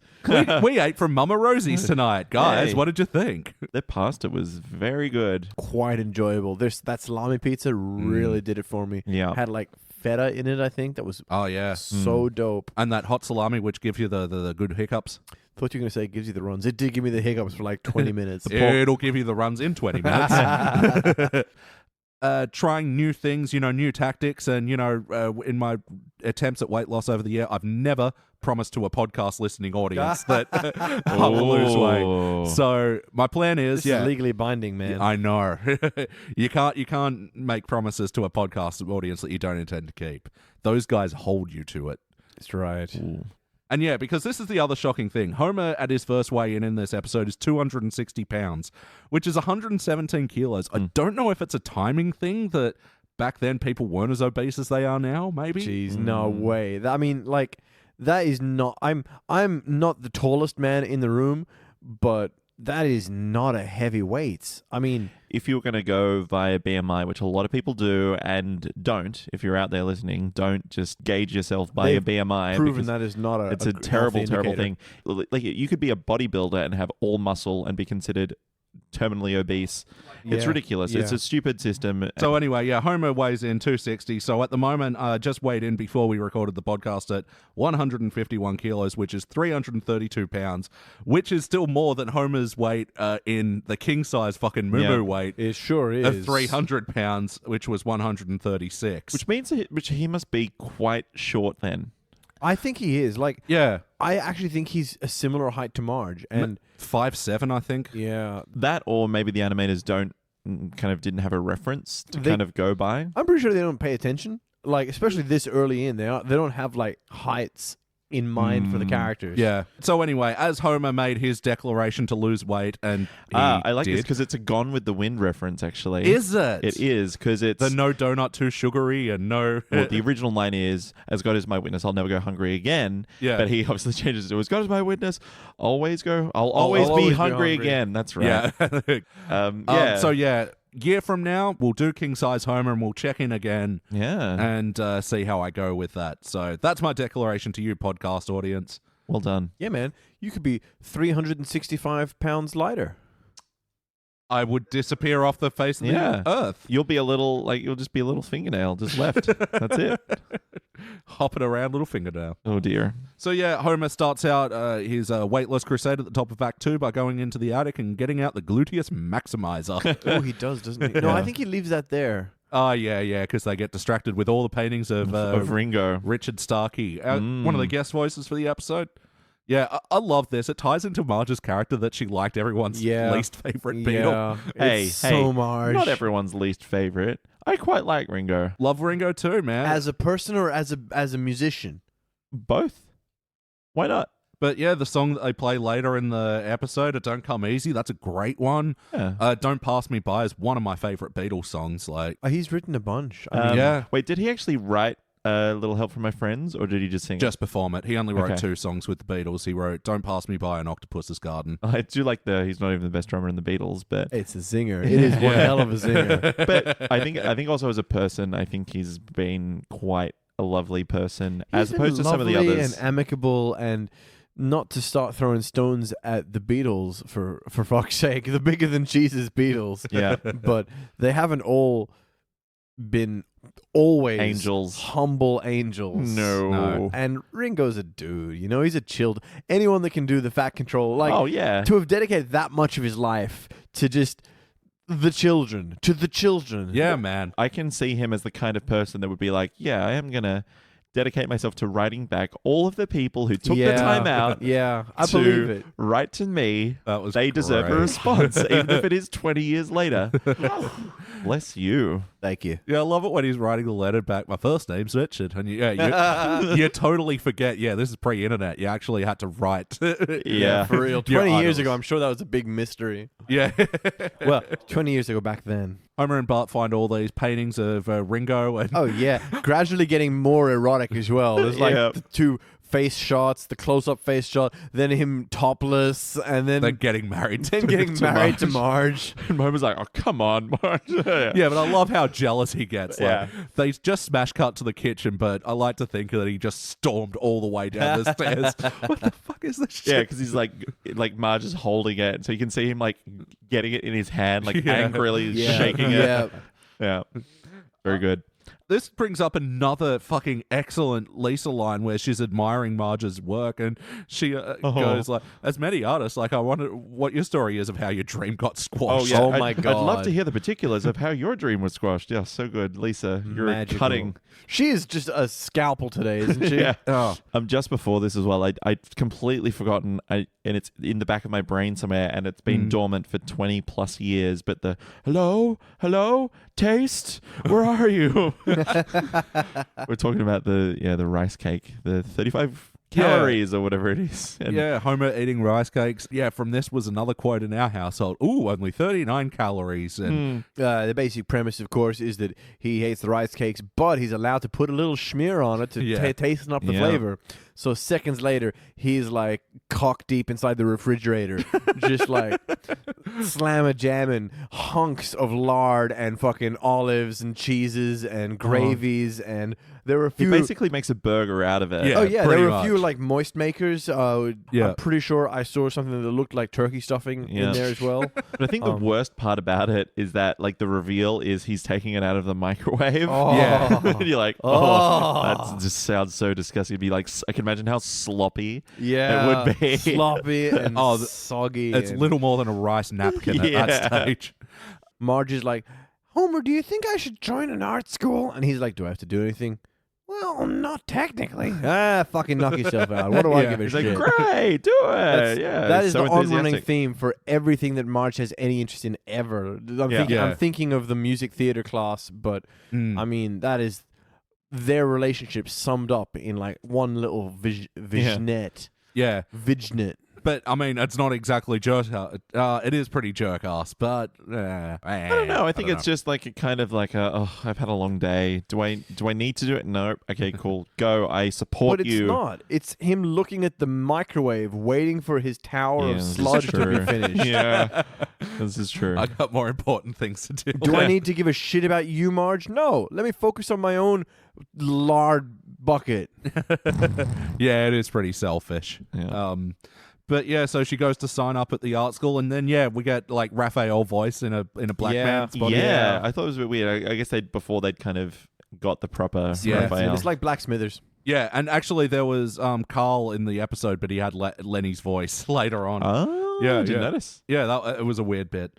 And yeah, so we meet the other guest star for this episode. John Lovitz as Dr. Mr. Lombardo, the art teacher. Yeah, Loved this character. so enthusiastic. He's obviously knows his craft, but he's also like he's just complimenting the guy who's repainting the handrails Yeah. and stuff like this. Yeah. Another triumph. Yeah, that was a great He's line. beautifully passionate. Yeah. Yeah, I've soured on John Lovitz in recent years, but man, all these old performances of his still hold up. What makes you not like John Lovitz recently?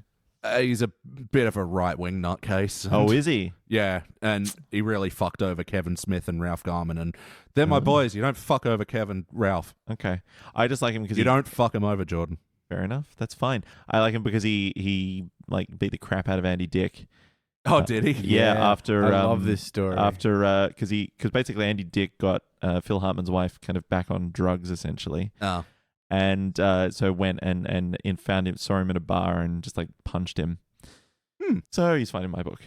Anyway, And and they bump into Apu as well. Like, Yeah. who has his movie pitch. But hands off my jerky turkey. so I would probably watch that. That's a great title. I could see it as like a Bollywood movie. I can see it as like a Clint Eastwood movie.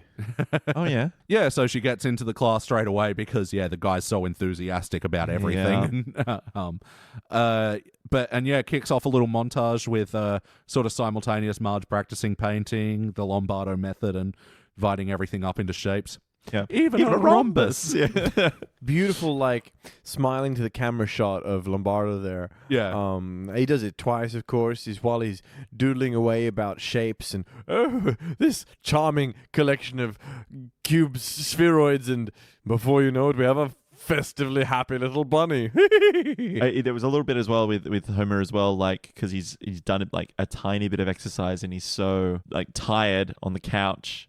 Bart's trying to get him to move or something. He's like, Yeah. I can't move more. He goes, oh, okay. Like slides across his tummy, gets his wallet out, just takes the money and runs. Yeah. So great. But yeah, so it kicks off a little montage where Homer's training and Marge is painting. Good little side by side, both of them going through a bit of self-improvement. Oh, yeah. Yeah. And Did they have a montage song for that?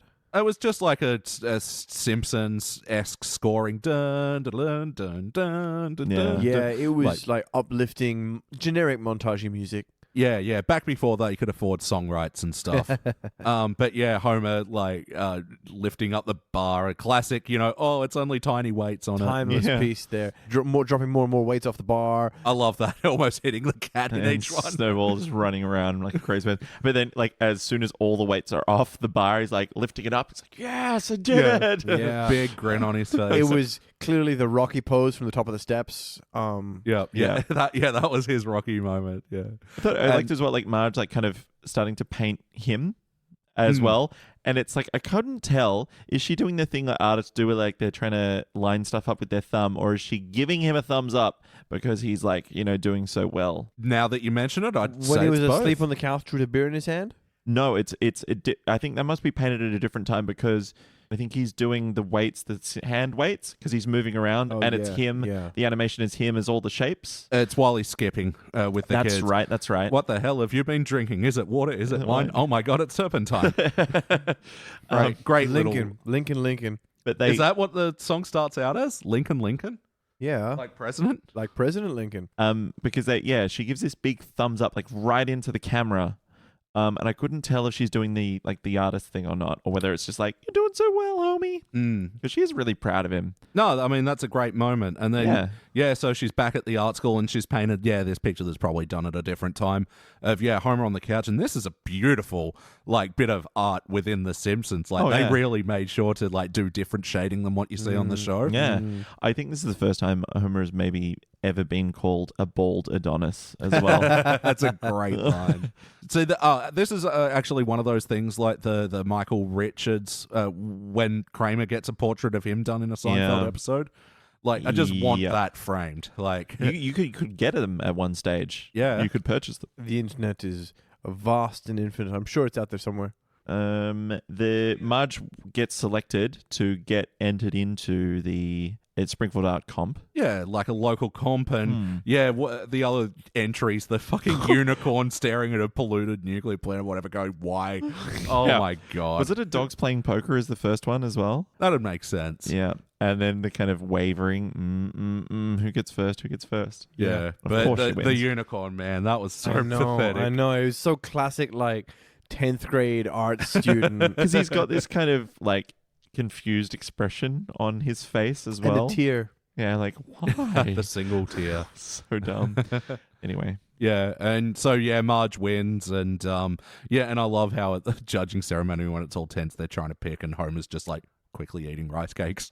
I didn't even notice that at the time. Beautiful little touches like that they do in these early episodes, totally.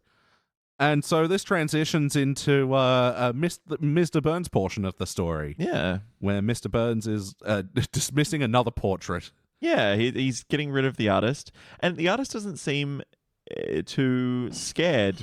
And the artist just being like, fuck you, I'm out of here. Yeah, he's just like, no, I'm not, I'm done. I'm not doing this anymore. Which is not... I can't think of another time where someone has had that reaction to Mr. Burns. There's the time that Homer bangs his head like a bongo as he quits. Yeah, sure. Yeah, okay. But it's pretty slim. There are very few examples of someone just having a normal interaction with him, going, you know what, fuck it, I quit. I'm out of here. I can't work with this. But they immediately set up his power with the banter with Smithers, which, man, it is on top form this episode. The Smithers-Burns relationship. Yeah. Oh yeah. The very first shot of Smithers is Burns bunches up a newspaper or something and throws it in Smithers' face, and there's just this satisfied smile on Smithers' face. Yeah. It's just as he says, ever since that stupid idea of your idea about having children or something. It was as half-baked, yeah. Smithers suggests Marge, who won the local art comp, and he says, it's Mrs. Homer Simpson. Yeah. Who? Yeah. Straight away. Yeah. Mrs. Homer Simpson. Who? I feel bad for Marge because Apu does it as well before when he sees her. It goes, oh, Mrs. Homer. Yeah. It's does she not have her own identity, man? Early days, man. She does not. Well, I don't know. I wonder if they're kind of playing off the fact that Homer is such a frequent visitor to the Quickie Mart, but then Marge does a lot of her shopping at the Quickie Mart She too, does. doesn't she? Yeah. So you would expect that Apu would know her. Or maybe he just is maybe it's a cultural thing. I don't know. It could be, but, it does work for the whole Mrs. Homer Simpson who, because, that's the joke that they've already set up, that Mr. Burns never remembers Homer. Yeah, this is true. If you didn't know that. But, It's a bit. Yeah, and I love the panning shot as they're panning away, and Smithers is just someone down here likes you too, Mr. Burns. And I love it because it's almost like Mr. Burns is aware of it, and he's just playing off Smithers. I know I get the benefits of it, but Jesus, he's so annoying. I imagine this is what going to... But this is Beach missed out on a lot of great Burns lines here. A lot of material. Sweet Lady Fate held me to her perfumed bosom and all this stuff, and it was great. The writing for him is always just so good. Yeah. So yeah, Mr. Burns coming to live at the Simpsons home. Yeah, what do you guys want to say about this bit? This was all great, classic. Is it fish out of water or wrong fish in pond? Yeah. Well, I don't know. Is it filmed over a couple of days? Because it must be, because they say it's 6 days until blah blah blah blah blah. Yeah. But then it's Yeah. you've The got 2 deadline days approaches. to. So I feel like he's just kind of there, kind of every day for a lot of it. Background character, sort of, to their lives.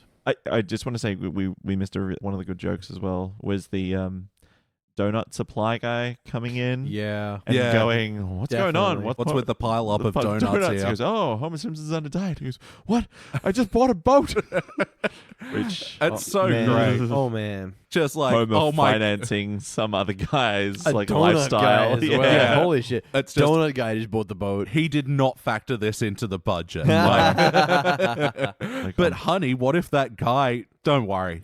Yeah, he's like getting 60% of your profits. Yeah, that'll be Yeah. fine. Yeah. Homer was on great form this episode, and like when he discovers Mr. Burns is at the house and staying there, just like, oh, great. Yeah. My work and my home life come together. She's killing Independent George. Yeah. Marge, can I see you in your kitchen? Look, I like Marge's kind of optimism because, Yeah. Burns has already come in and said, like, I want you to make me beautiful. And she's like, she's quite open about her talent. She's like, well, I can do that. I can have see this the beauty. gift. I can see beauty in anyone. Yeah. Yep. So tell me about your childhood or whatever. And, sets off this chain of events where he's just a douchebag for the next however long. Oh, but even like when she goes, what's your experience? Can you paint portraits? Oh, well, I painted a bunch of Ringo Starr. Who? He was one of the Beatles. Oh, yes, I remember their off-key caterwauling on the old Sullivan show. Yeah.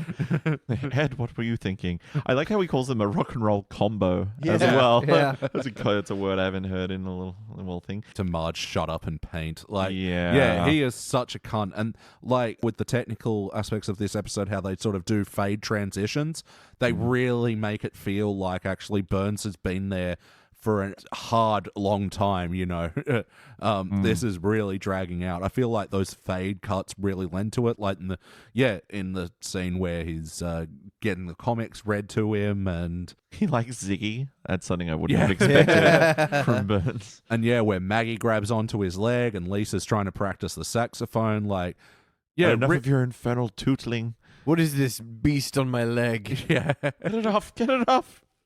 Yeah, Burns was in top evil form, and then even Marge, how can you possibly defend this person? And like Smith is just so delusional. Oh, he's my best friend, and From the moment I squeeze his orange juice to the moment I tuck him in at night. tuck him in at night. And then the very next shot is him with the scalding coffee just thrown all over his face, his chest. Well, yeah, because he this coffee's too hot. And he goes, yes, it's scalding me currently, sir. Oh, Just taking it. But yeah, the final straw is then when he makes fun of Homer. Homer's all happy because he's now weighing in at a 239, which is probably what in kilos for? Probably about 114, 115. Okay. he's made a dent, Yeah. That's right. He's using the original notches on his belt. Yeah. Just 220 is 100 kilos. Yeah, but then Mr. Burns, so cutting. You're the fattest thing I've ever seen, and I've been on safari. Yeah.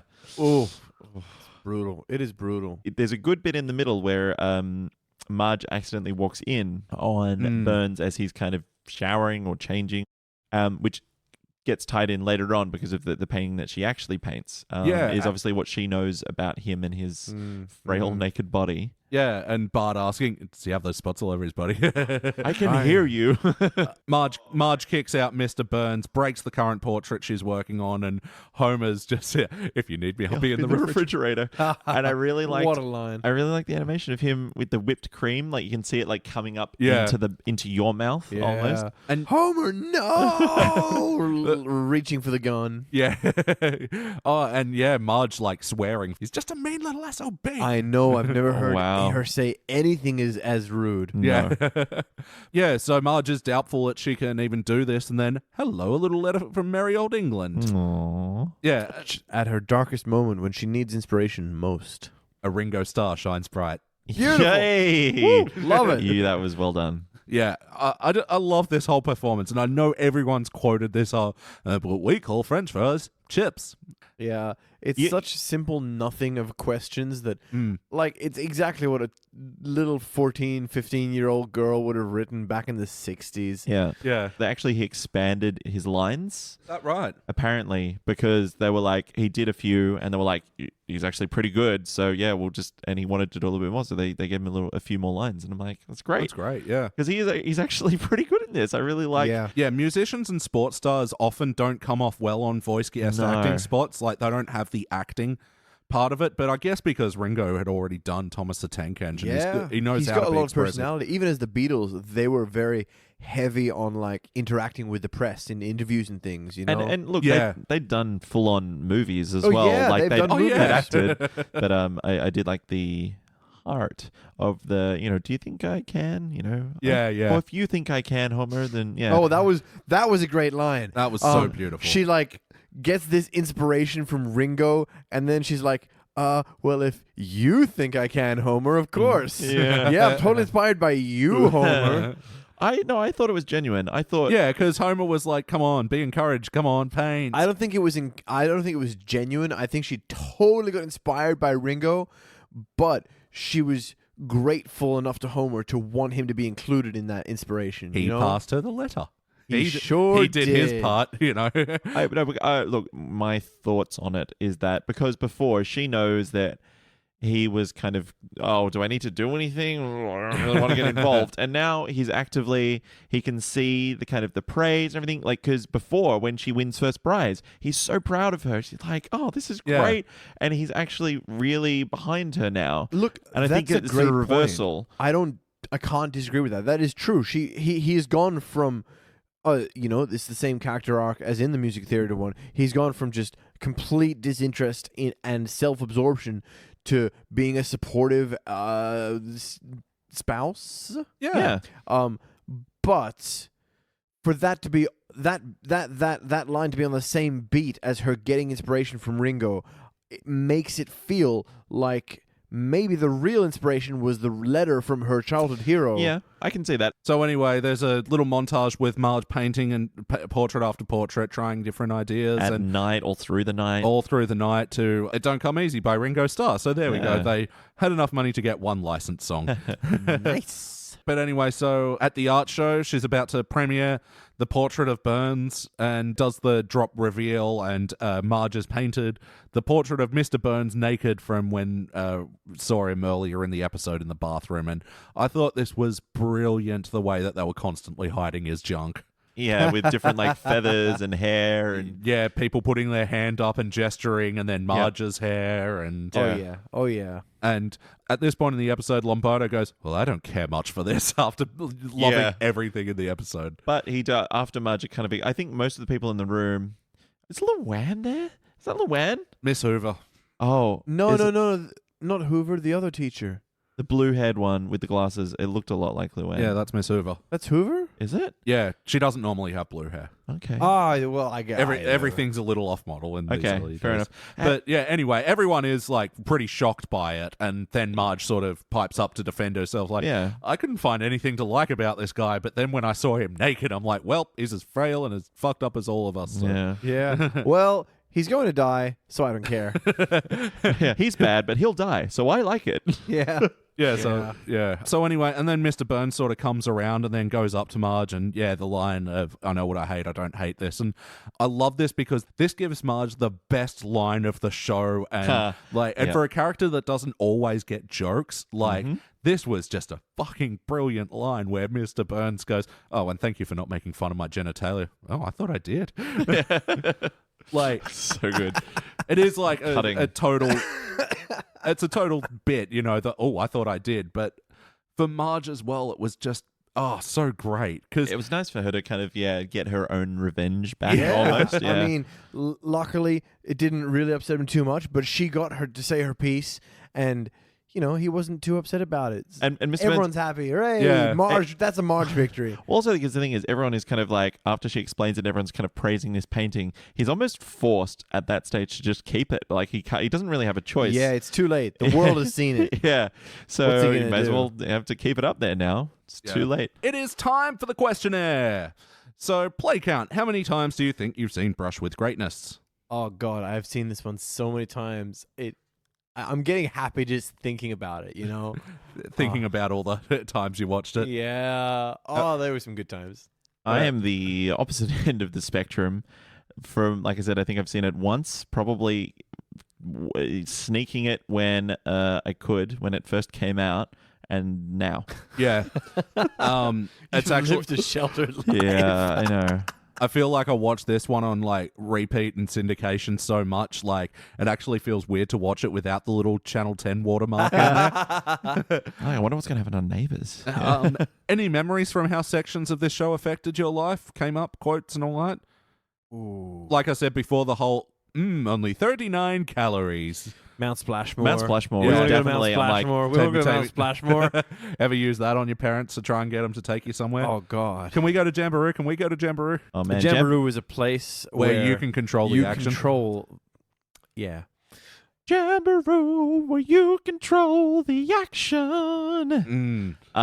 It's amazing now. From what I've heard and what I've seen, it is like 4 theme parks in one. Oh my God. Yeah. Oh my God. Gotta head out there sometime. Yeah. We'll do a live Simpsons index. They have a water slide called Yeah. the Funnel Web. Oh my God. Yeah. In Australia, even the water slides can kill you. Did this feel like an episode of The Simpsons? It feels almost too much like an episode of The Simpsons. I'm going to go and say That's it. powerful. Yeah. And this is kind of prior to where it's It's still... really distilled, isn't it? It's nuanced. It's strong. amazing. It's powerful. Yeah. It's really emotive. It's not about making like a zinger every line. Yeah. Which there are some great episodes that are like It's that. about richness and complexity and emotional. And the story as subtlety. well. Yeah. Yeah. Oh. No, it was a beautiful, grounded story that, and Marge got such good service in this episode. Yeah, because usually she's kind of held back almost Yeah. by her Yeah. kind of oafish husband. And in this one, she's Not to the name star of the names. show. Well, no, I mean, look, like she is put upon. She's put upon a lot of the time, and she is the victim, but she's this kind of, well, this is my place, and I love my family, and this kind of thing. But in Yeah. this one, she is the hero. She's the star of the show, and I really love it. Totally. Yeah, overall, this is such a Simpsons episode. How about the wackiness? I mean, Mount Splashmore's rides are incredibly wacky. Oh, yeah, the whole getting lifted out of the thing by the crane. Yeah. The first one being a roller coaster for 30, not even 30 seconds, for 2 seconds, and then being a hard drop into a thing felt like a Roadrunner cartoon for some reason. Yeah. Just that hard stop. Especially because Yeah. it's like in the shape of a rocket, I'm pretty sure. Yeah. Yeah. And they just kind of come loose as soon as they hit the water and just like float downstream. Oh, man. Yeah. Oh get a man. point. I would ride the heck out of that. Oh man, it would be so dangerous. Yeah. People would die every day, I'm sure. How about Ringo getting through 20 years worth of fan mail? Man, and he's still going at it 20 years later. And he's got like a butler. He's so to cheerful about it too.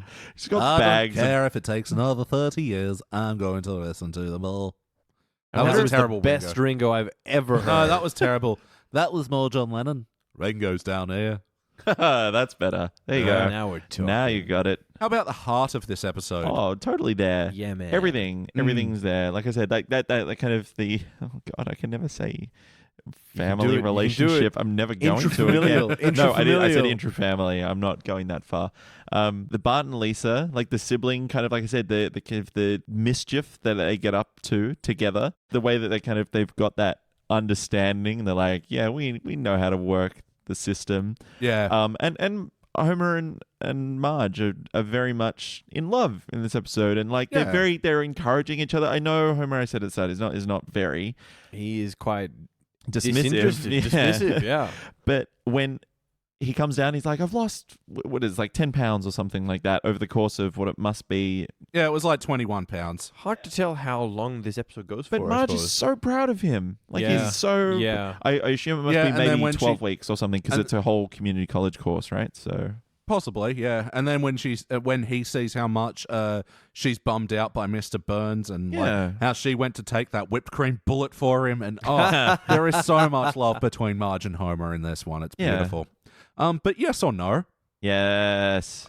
Dude, I cannot wait. Definitely. Let's review it again tomorrow. Oh, before we do, we got to put it in a playlist. What playlist does this belong in? Marge painting? Yeah, Marge's creative hobbies or things. Arts, Arts, Marge. Beatles episodes. Oh, yeah, Nice. You got this, the B-Sharps one with George Harrison and the Lisa the Vegetarian one with Paul. Theme parks. Yeah. The ones where they go to Krusty Land or Itchy and Scratchy Land. Yep. I was going to say episodes. Homer weight topics as well, because there's a few of them. Strong. Yeah, this and King Size Homer, which we'll be reviewing in a year. There's a Raphael in there as well. There's an unnamed Raphael. Yep. Raphael. That'd be a really strangely disconnected like playlist. I think. Yeah, it'd be so good. Just appearance of sarcastic employee of every company. That'd be great. All right. Well, it is time to rank this thing. Yeah. Sorry, was that loud? No, it's fine. No, man, you got to do the echo. Rank this thing. Thing. Flawless echo. Yeah. Okay, Magical. Jordan, kick it off. You know what? I feel compelled to just cubic it because I have no faults. There's nothing wrong at all, and I loved it. But I'm just like, is that too nice? But no. Hey, you got to drop that bomb somewhere, man. I think it has to be. It's such a beautiful episode, and it's funny, and there's no boring bits. There's nothing where I kind of go, well, they could have done that better. I mean, I know I did say, well, they could have drawn Homer a bit better in the pipe. Who gives a shit? It's such a good episode. That's what I was thinking. Yeah, man. Yeah, man. Well, Yeah. cool. Cubic zirconia from you. What do you reckon, Danny? Oh, cubic zirconia. There's no question. It is better Simpsons than The Simpsons. It is richer. It's more intelligent. It's more complex. It's more well-rounded. It's more dynamic. The characters are more themselves than they ever are later in the show. It is better than The Simpsons. Do you wonder if that's because it is a Marge story? Because we're not focusing on the kind of the wacky characters? I wouldn't put it past that. That's you can't rule it out. I mean, she has more mature storylines as a rule. Yeah. But I think the Lisa and Bart thing was great. Even the Burns thing. It's about him confronting his nudity and turning his shame into this humility, and very complex all the way around. Like you said, there is just no weak points in this episode. No. I can't think of anything to pick on. I'm in agreement as well, QZ. Usually these season 1 and 2 episodes, the things that we mark them down for, gold or silver, usually have to do with the pacing, that it is so slower, feels like the show's still finding its feet. But man, this is just fucking striding. Yeah. Like, this is beautifully paced, stays interesting the whole time. Doesn't miss a step at all, no. Yeah, so I couldn't give anything less. Total QZ all around from this panel. And guys, that about does it for episode 46 of The Simpsons Index. Thank you for joining me in the dank on this one night and one night only. Oh, you're welcome. You're welcome, sir. You not liar. Your shirt looks different, though. So anyway, that's been Jordan Frost. Goodbye. And that's been Danny Rosewell. That's been Elliot J. O'Neill. Elliot J. motherfucking O'Neill. Yeah, people. That. And you know what? You know what? That's all the mustard in the house. Damn! Thank you for checking out the Simpsons Index podcast. Don't forget to go to www.thesimpsonsindex.com for the spreadsheet and information about upcoming episodes.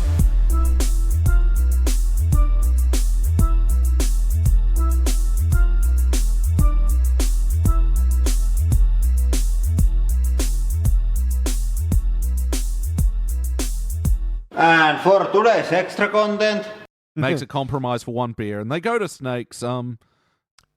Snakes? They go to Moe's. Well, fuck. Sorry. Snake has burgled Moe's long enough that he could probably claim it. Yeah. Probably now. could. He really could. And so, Wayne's teaching the Simpsons family, the kids, all these interrogation. How do you say it? Pterodactyl.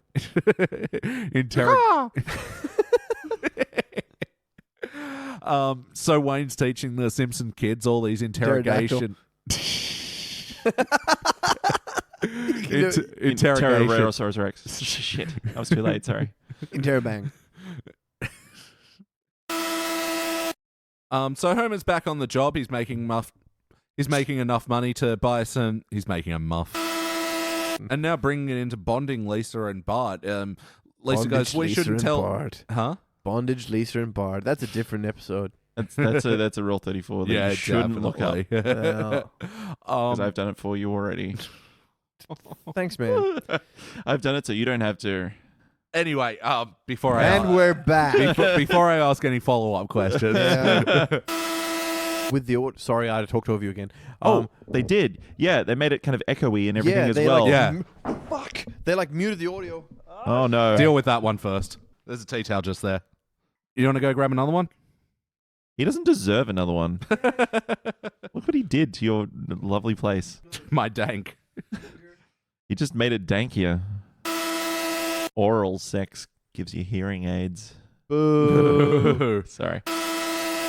And the artist doesn't seem too scared. Oh no, it's happening again. History repeats. You pass that tea towel. Oh no.